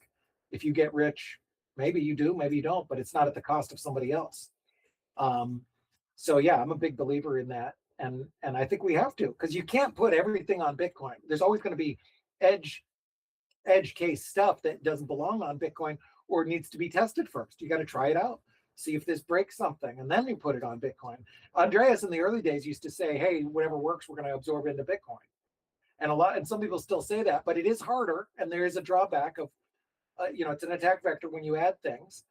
And I don't see Bitcoin being the chain that's just going to keep adding stuff to it. It hasn't had that structure and that sort of community philosophy so far. So if we do end up with, I like your idea of one chain to rule them all. It'd be simple for us if Bitcoin could just integrate the best of the other chains, and especially second layer stuff integrates it, then we could. But that might be more boring world. There's always going to be somebody who wants to do their own thing and have their own way and their own community and their own style. And I think that's healthy. Yeah, I agree with that. I think it's not such a bad future to have as long as people are more free. And we should look into the Linux model because I think that one is fascinating and it's getting more traction. I think Microsoft is doing a lot of bad choices right now, and Linux is capitalizing on it. And all of it is open source. All of it is very useful. And it got to the point where it's comparable in terms of user experience, which is very interesting. And I hope that also with internet money, we're gonna get to a point where it's as seamless as tapping your card, because we lost the user experience battle. We are still stuck in a point where you have to scan QR codes and look for confirmations on a block explorer. It's really unfortunate that the user experience did not match fintech. Right. But it's still freedom tech.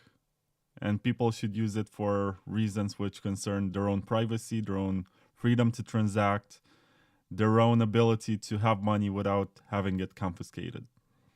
Yep. And that's very powerful, and it's something that I think is worth fighting for. Any closing thoughts or anything you want to promote in closing? I think we covered it, man. You just said it perfectly. You know, it's all about freedom, human freedom. You know, I would urge people to try and understand money as much as they can. Safeteen's books are good, economic books, understanding Austrian economics, understanding human freedom, Ron Paul kind of philosophy, and the roots of this cypherpunk movement, and trying to share it and spread it as much as we can so that we go down the right path. Because if we go down the right path, we can change the world. And I think we're going to all be rewarded for it. Even if you're only in it for the money, I think you'll be better off money-wise if we do change the world. If we don't, then I would be bearish on your asset. But if we can make the money better, we fix the world and we see it go up. Thank you very much for your time, Bruce. Thank you to the 1,000 people who listened to this on live stream on YouTube and Twitter. It's pretty amazing that I did not promote this too much, but we got 1,000 people showing up. Nice. And also thanks to the sponsors, once again, Bitcoin.com News, Layer 2 Labs, NoOnes.com, Unstoppable Wallet, and Sideshift.ai. Thank you very much. I'll see you in the next one, which will have Tyler Spalding. Do you know Tyler? I don't. He was the CEO of Flex, payments processor from the US. Oh, cool. 2011 Bitcoiner, very solid, has some interesting ideas about proof of work and proof of stake. It's going to be pretty cool. Should be a good one. Awesome. Well, thanks for having me. Thanks for being here, and thank you for staying for 3 hours. I mean, this was not part of the deal, but I'm happy that you stuck around. Thank you.